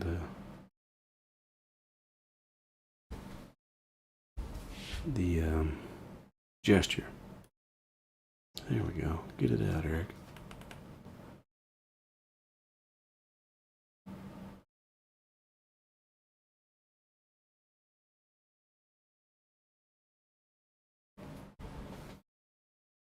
Let me zoom in on this a little bit.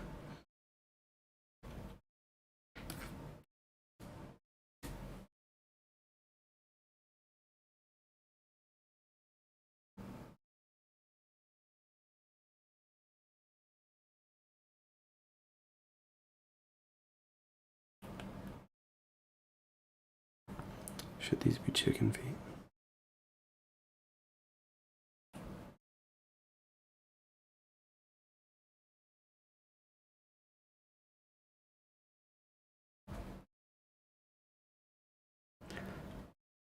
I kind of like them simplified. Just like that.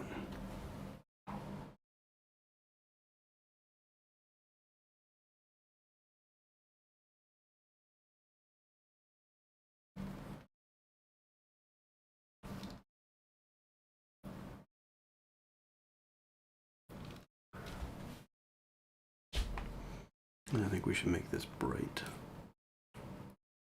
Actually, that was kind of funny. Doing it like floppy, like it's a prop.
Okay, real quick, let's take this helmet off.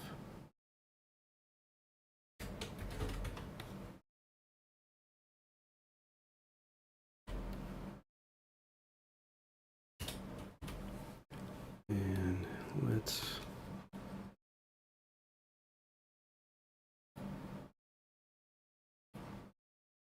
do this number.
I don't know if this is going to work, but just looking to see if I can change the orientation on that. Let's see. What do we think about this?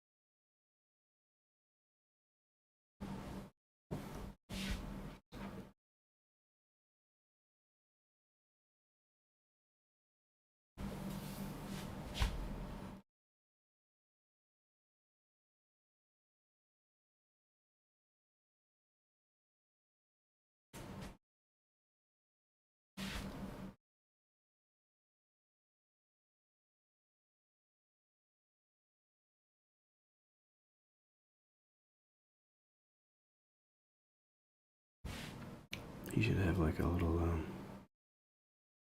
card or something on his helmet that's like, you know, flapping back like that.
Let's get a little light on the, like this knee area, I think.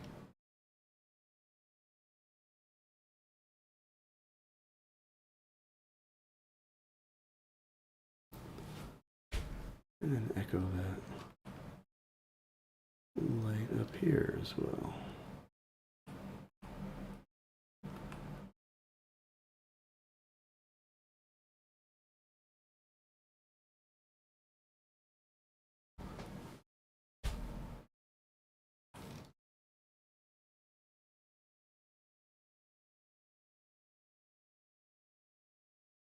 I think I'm gonna make him fatter because that's how the other one is.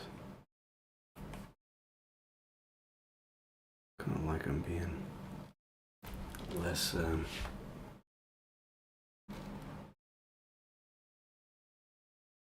human-like and more kind of big shapes.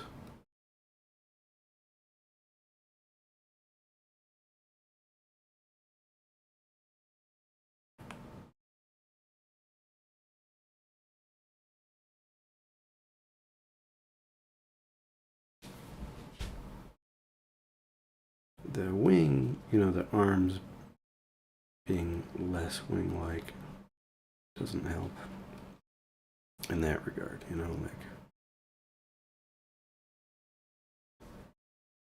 maybe make them larger.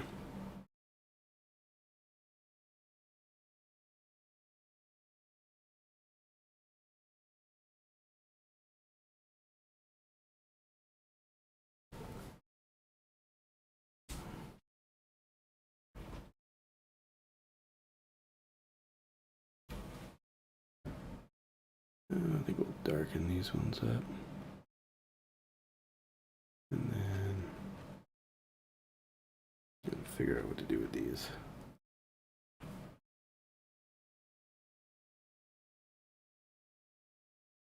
Tail feathers.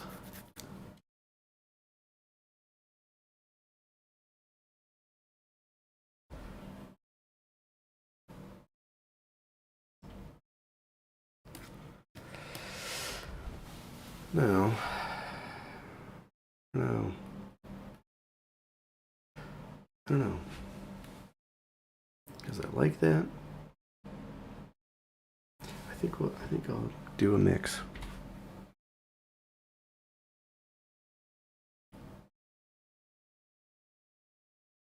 I'm gonna grab that.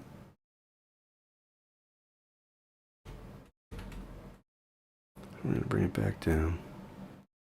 I think I liked the gesture better. I mean, as much as I like the idea of like having the hat kind of flying, the helmet rather, flying up in the air.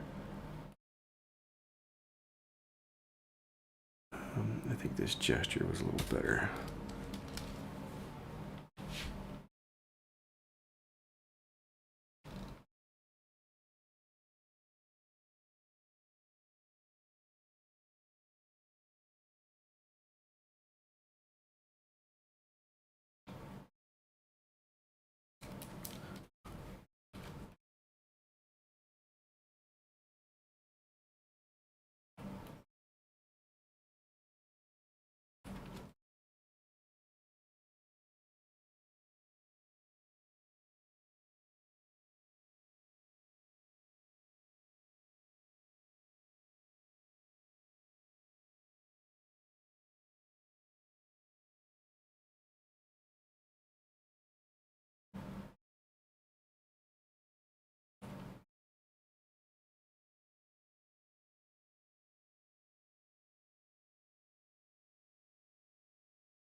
All right, original. Here, actually,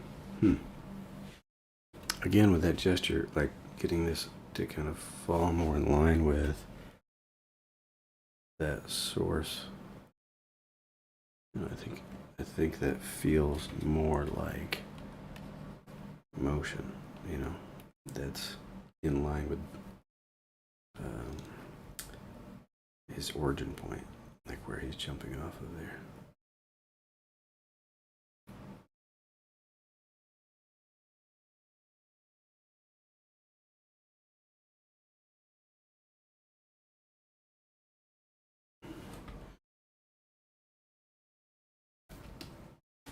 All right, and then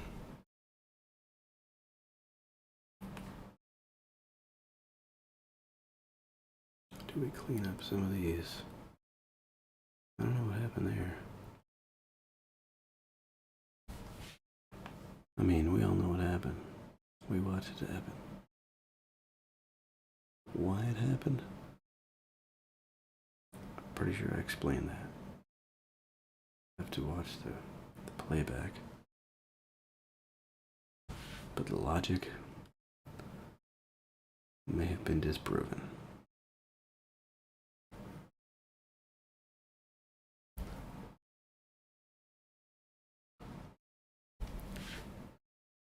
All right, let's do overlay.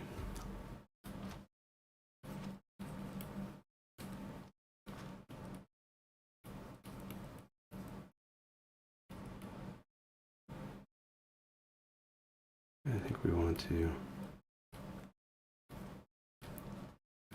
I don't know, we'll see if we can utilize color and intensity to relate these two parts of the scene. Say, this thing right here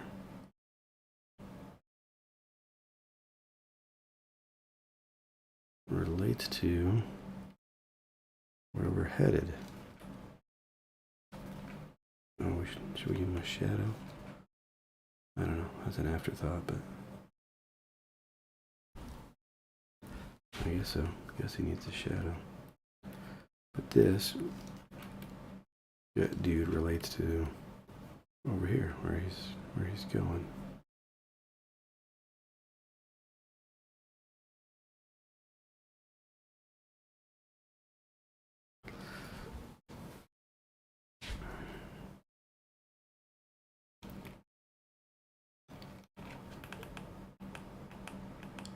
Eric and his harebrained theories.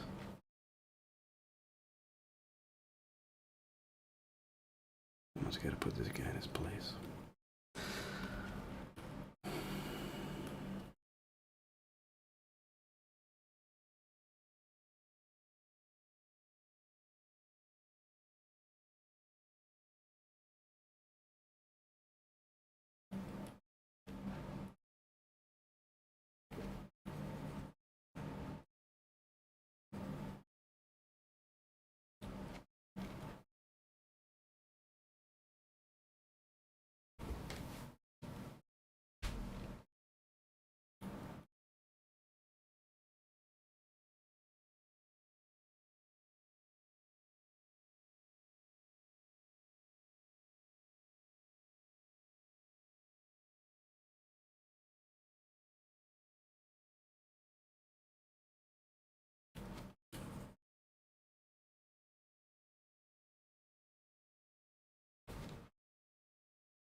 All right, then we'll take all of this.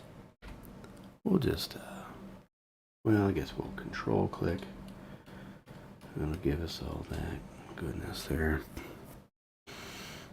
And then we'll just add in a little block right here.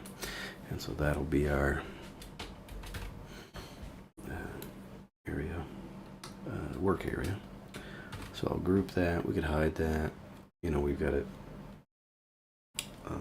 condensed down on top. And then I'm going to do curves and color balance and all that good stuff. I am liking the brightness of this. Just feels like a sunny midday moment, you know. And now let's go to color balance. Oops. There we go. Color balance. I like the colors as it is, though I have been staring at this, so you know, that tends to, eyes tend to adjust, and you gotta figure it out again, right? So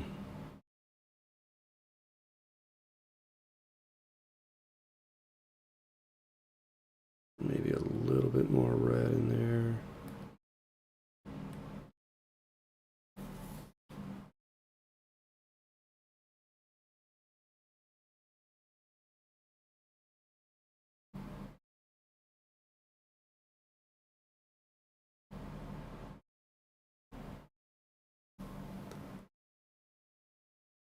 Highlights, you know, I'm kind of thinking I might want to push that blue more towards a cyan, just because it, you know, it increases that kind of light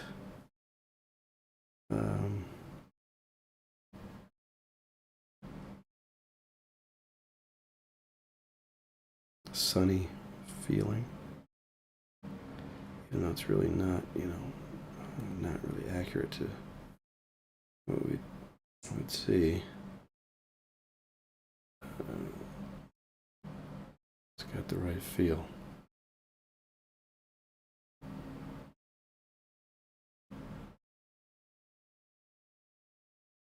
I don't know, we're almost there, but I want to maybe warm up the mids.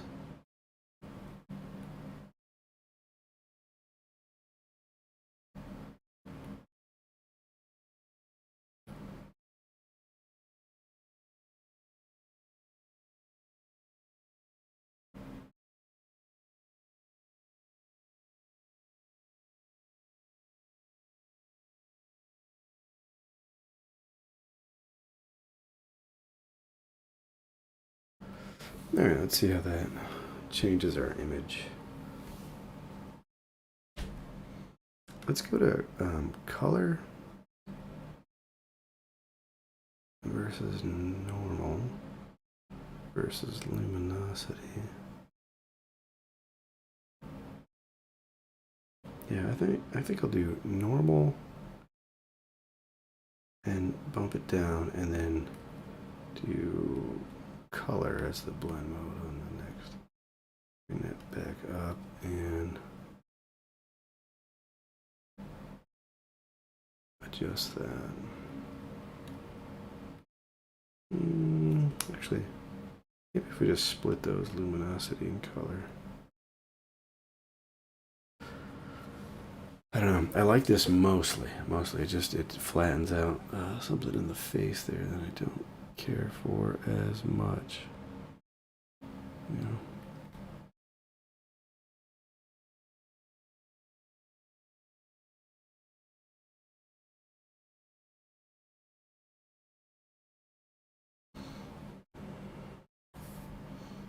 Could mask it out, I suppose.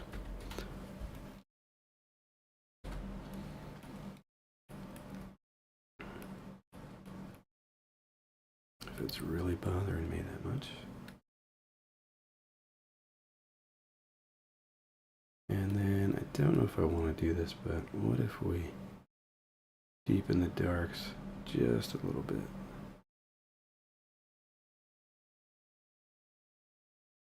Look at that. Let's see.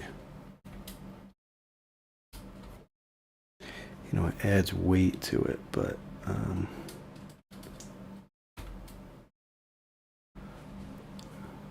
yeah, I don't know. I think I'll leave it a little bit light. I have a tendency to go too dark with these things. All right, cool. We got some chickens. We got, what else did we do? We got a slug, snail thing, slug tank.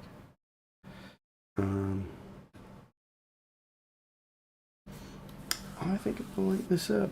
You know, now looking at this with fresh eyes. It went too dark, you know?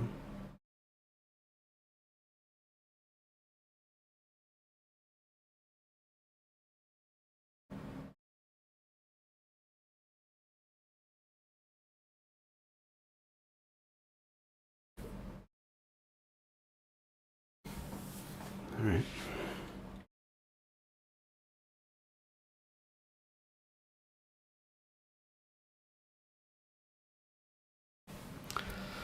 Well, let's see. It's 12:34, and I have not made it to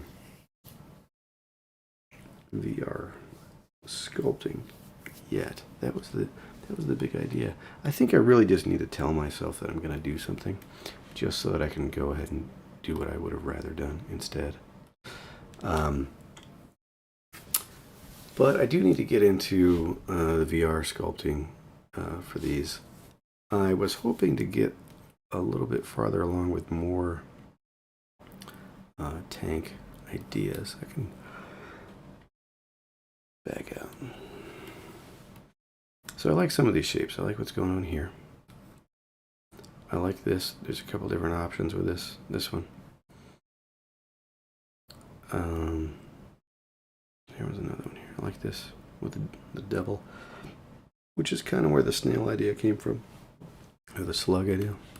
I like this one. It's got this kind of asymmetrical turret, you know. Some interesting shapes there, you know, some potential. Kind of like a battleship. It's got like multiple tiers of gun batteries. That's all right.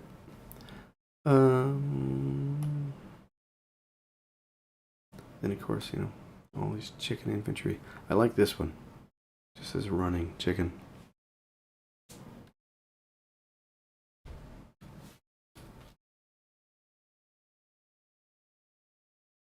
What if we do?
Makes you wonder, you know, like why is any of this happening right now?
I think that should probably be handled as like one shape.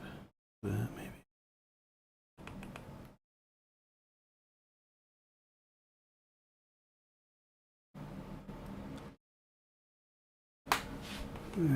I don't know. Losing that original gesture.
Alright, zoom in.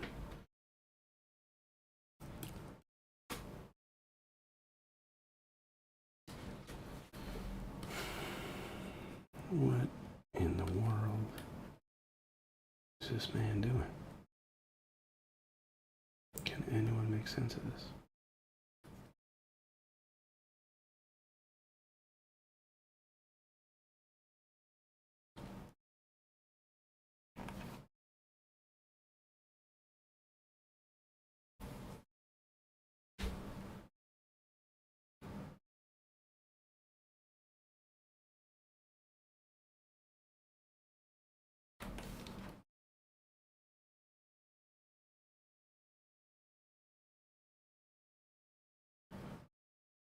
Let's lighten these legs up.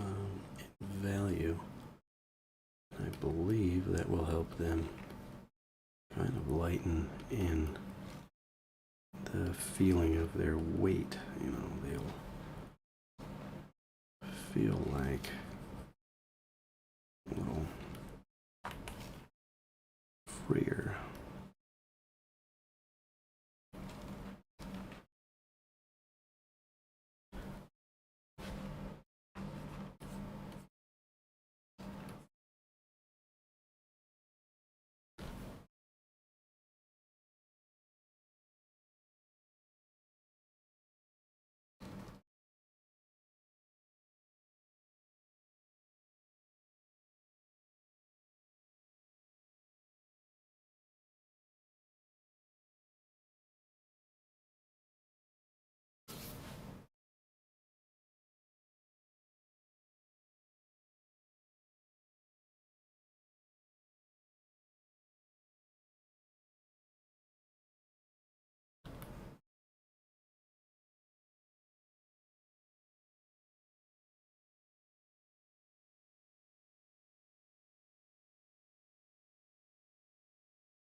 Okay.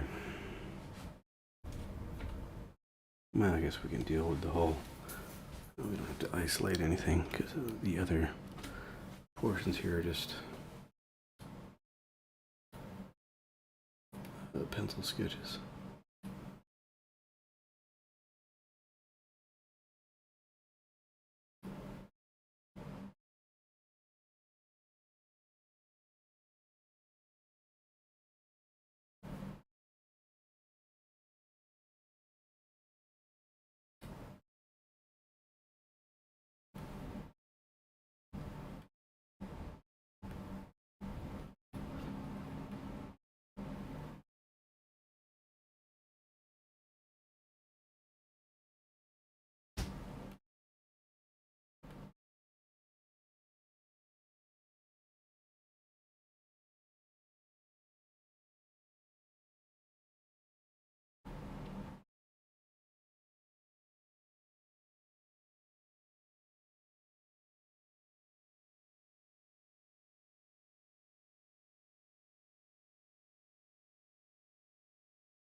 Okay, we threw one more in there. All right, looking at the chat. 58 Elron. Hi, Eric. I don't suppose you know any simple ways to make things glow in Photoshop. There are simple ways. So I think the easiest way is simply, well, it depends how you want to do this, but let's just, for example, here's our glow layer.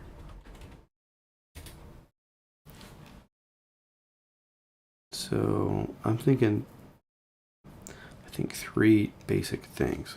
So let's say he's got like I don't know, a glowing wristband. So first thing is blend modes. So you want to go into like color dodge, maybe hard light, okay, vivid light, and the color that you choose is going to make a big difference here. So let me take the same thing, do control click there, we'll do a solid color with that mask, and we'll make this vivid light as well. And this way we could just swap the color out without, you know, all we're changing is the color. And you can see as I change the color here, it changes the way that it blends over that. And typically with those colors, or those blend modes, vivid light, hard light, color dodge, it's going to increase the saturation as it moves into the kind of darker areas. Okay, so you got that. That's one step. So the next step is you can do a layer style. This little FX button down here. Hit that, and you can do outer glow, or you can even do outer shadow. It doesn't, or drop shadow. It doesn't really matter because you can tweak this. And the reason you would use drop shadow, I'll show you that. So if we do color dodge, I might want to do linear dodge, but you know, give me that mid color there. The spread and the size. So the size is how large it is, and it'll be soft. Spread will tighten up the edge, right? See, like that. So there we go. Instant glow in Photoshop. With the color dodge, it's just an outer glow layer. Now, we can go a little farther with this, right? Because this is just like it's just glowing as a equal on the top and the bottom, right? So if you do drop shadow, and for your drop shadow, let's do the same thing. It's just different settings, that's all. So we go, we do that green, we do color dodge, Let's go kind of halfway there. And let's just change the direction. And we'll maybe increase the size on that. The spread, again, all it does is like tightens the elbow on how it blends. Okay. Distance, of course. So if you wanted to have it like, let's say it's kind of tight, but we wanted it to, you know, look correct in perspective, we'll just add a little distance so that, you know, it's a little bit obscured on this side, but it's allowed to, you know, come out and glow on that side. You can change the contour of these, you know, so it's got different effects, right? Add noise to it if you want to, if you need that to blend it into your image. Okay, so that's like a real simple glow you can do. The other thing is just to blend it manually. So we do overlay, hard light, vivid light, whatever. Color dodge again, that's what I've been using on the other ones. We'll do color dodge again. And I'm going to hit my brush tool. Again, we'll kind of go maybe a little bit darker, like green. Let's go a little more green.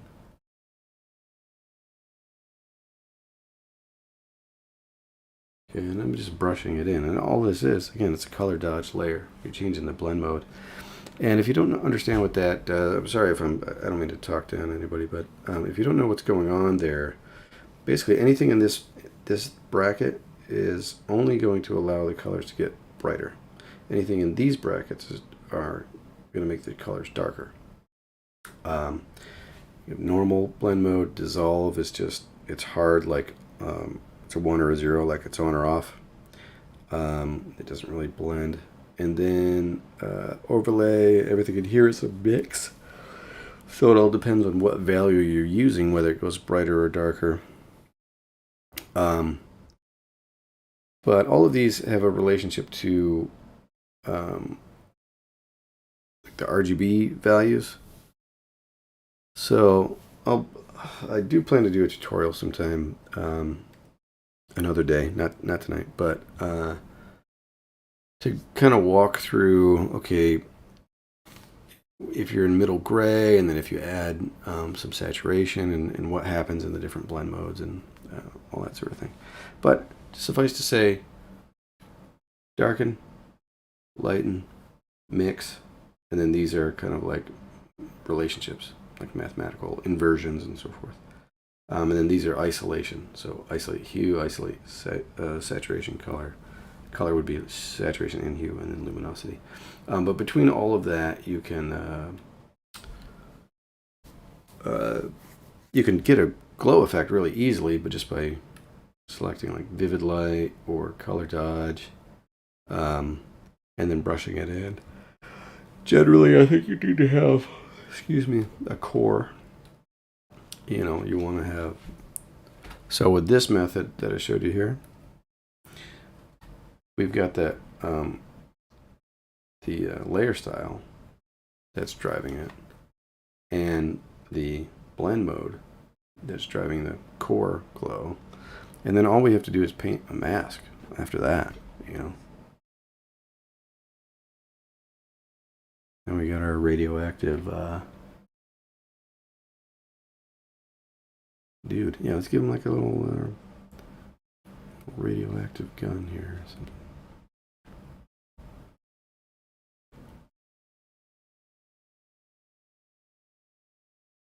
Now, the thing with doing what I've done here using vivid light, it's not going to blend, like I said, it's going to blend like a mix, so it's not going to blend in the very darkest, like the black areas.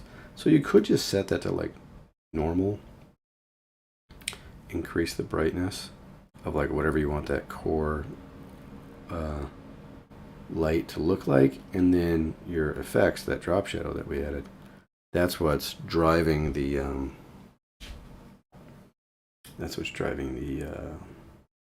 glow. Okay, hopefully that was helpful. Oh, excuse me.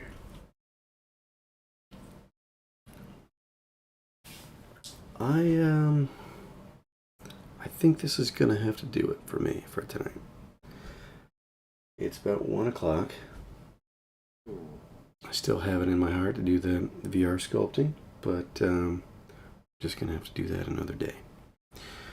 So we got some chicken infantry. We got a slug tank. Let's see. I'm pretty happy with what we did here. Let me have a look at the chat real quick before we wrap up. Eddie says, "Do you know why when you have a dodge color layer and change the blending options and switch transparency shapes layer off, it reacts differently?" Let me try to understand that. You have a dodge color layer and change the blending options and switch transparency shapes layer off, it reacts differently. I don't fully understand. So let's see, we got a dodge color dodge, right? And let's pick this color. In fact, we'll just do a new layer here under normal, and we'll put it layer color swatch in so we can pick it. Okay, so then we're on color dodge with a color.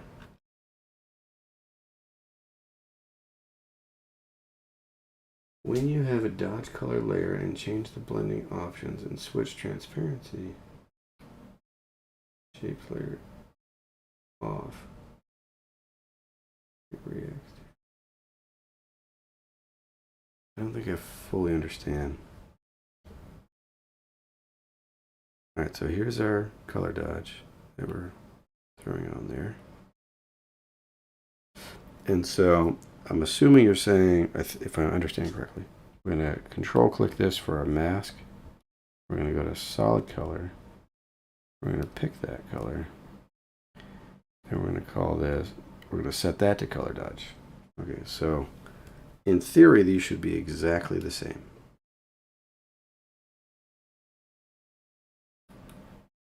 And I guess the way we can test this, we can do Control A, Control Shift C, Control V, and this one is color fill. So we're basically just merging the whole thing down, rasterizing it. All right, and then we're going to switch to that one. Do Control A, Control Shift C, Control V, and this one is basically just raster, right? And I don't really see a difference between them. I could be mistaken about what you're asking. Yes, and on the layer, double click it to go to the blend options. Okay, so you want me to double click on this one here? Here. Transparency shapes layer. And then we turn this off.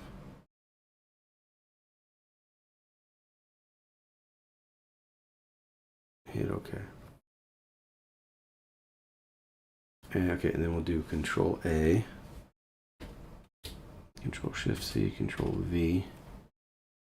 And this one is color fill with trans shape off. All right, and then let's have a look at that. I don't really see a difference. I wonder if it could be transparency shapes layer. I'm not sure what that does.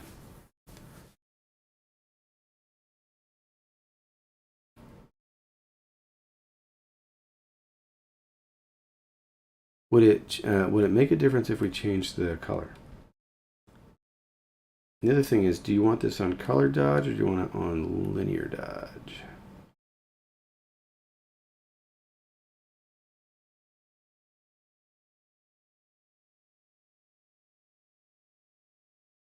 Okay, I think the answer simply is I don't know. if I can reproduce it, that would be interesting to see. But like, frankly, I've never even used that option, so I don't know what that does.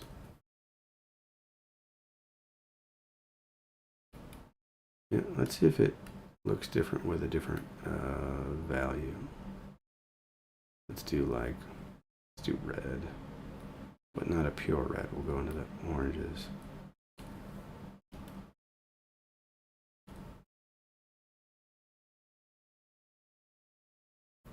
Yeah, that doesn't seem to change for me. Yeah, we'll have to check that out in the. It's a color dodge. I noticed it years ago when using 3D code. Interesting. Yeah, we'll have to discuss that on the Discord. Short answer is I have no idea. I would assume it's just like perhaps some kind of like different mathematical way of approaching the way your colors blend.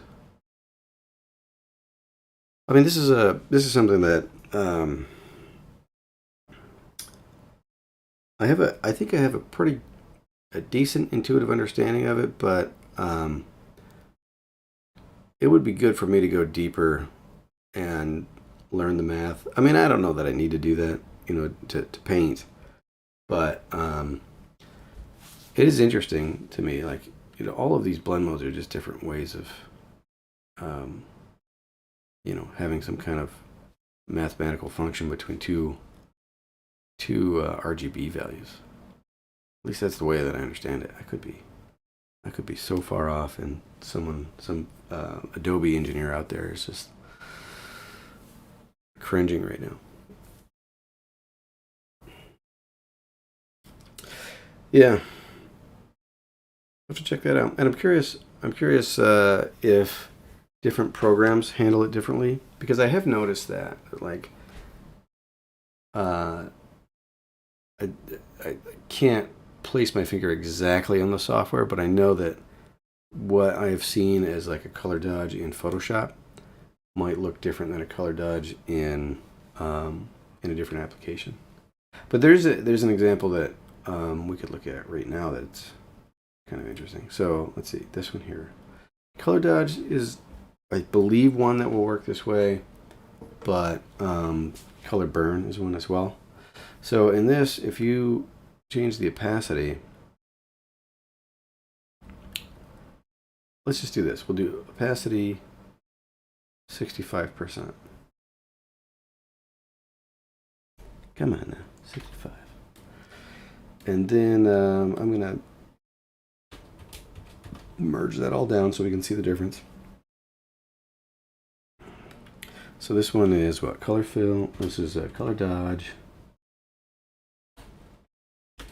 Color fill, dodge, opacity 65. Okay. And then let's take that same thing, and instead we'll change the fill to 65. Oh, the rain is starting. All right, so this is color, fill, dodge with fill at 65. All right, we should see a difference between these. See, that's a big difference. And that's not, I don't think this is like rocket science or anything, but my understanding is the difference is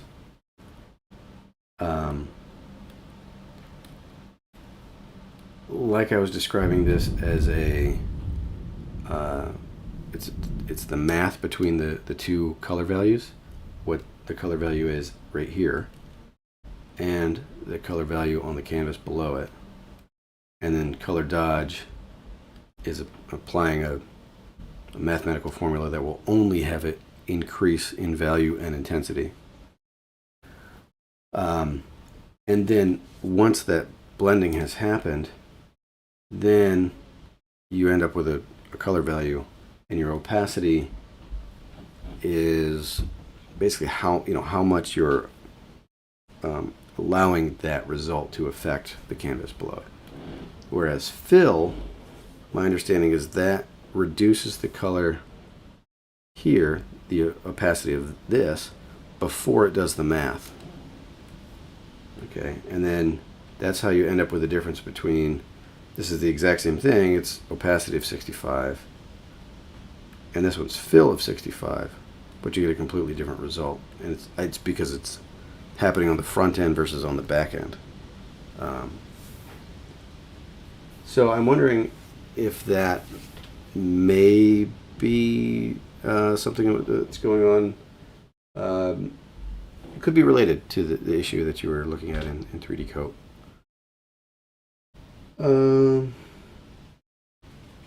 Elron is asking about the Discord. Is the Discord public? The one we're talking about, I don't believe is. I would like to get a Discord up for my own YouTube channel and all the stuff that I'm doing. I just haven't done it. I apologize. I've it's one of many things that's been an idea kicked around, but I tend to like overanalyze and think, well, what's like the right way or the perfect way to do it, and then if I don't like either find that or get over the fact that it's not going to be that, then I just don't do it. So I have intended to do I have one for Eric Elwell art. It's just I'm the only one in it because I haven't decided how I want to structure it and exactly what I would want, what the purpose of it would be. So that's I think it's important to figure that out first before I just throw it together. But yeah, that is something on the in my mind. Looking at the chat, it says maybe I never understood it. Thanks for looking at it. First time catching the stream live. Really enjoying watching a bunch of your recorded live streams. Thanks. I enjoy doing these. I mean, it certainly does go late, but it's a good block of time when my kids are in bed, and I can reliably produce something at least once a week that has nothing to do with work, and that's kind of the point of it for me, is just to create for the sake of creating. And I'm glad that you find some value in it. All right, I think I'm gonna have to wrap it up here. The storm is coming in, and I hear some little feet moving around. So, and I think I've done what I need to do. Good conversation. Thank you, everyone, for jumping in, asking questions. That was a kind of a fun little rabbit trail at the end there, to just play with Photoshop blend modes and all that sort of thing. But all right, I'm gonna wrap it up. Thank you for joining in, and have a good night.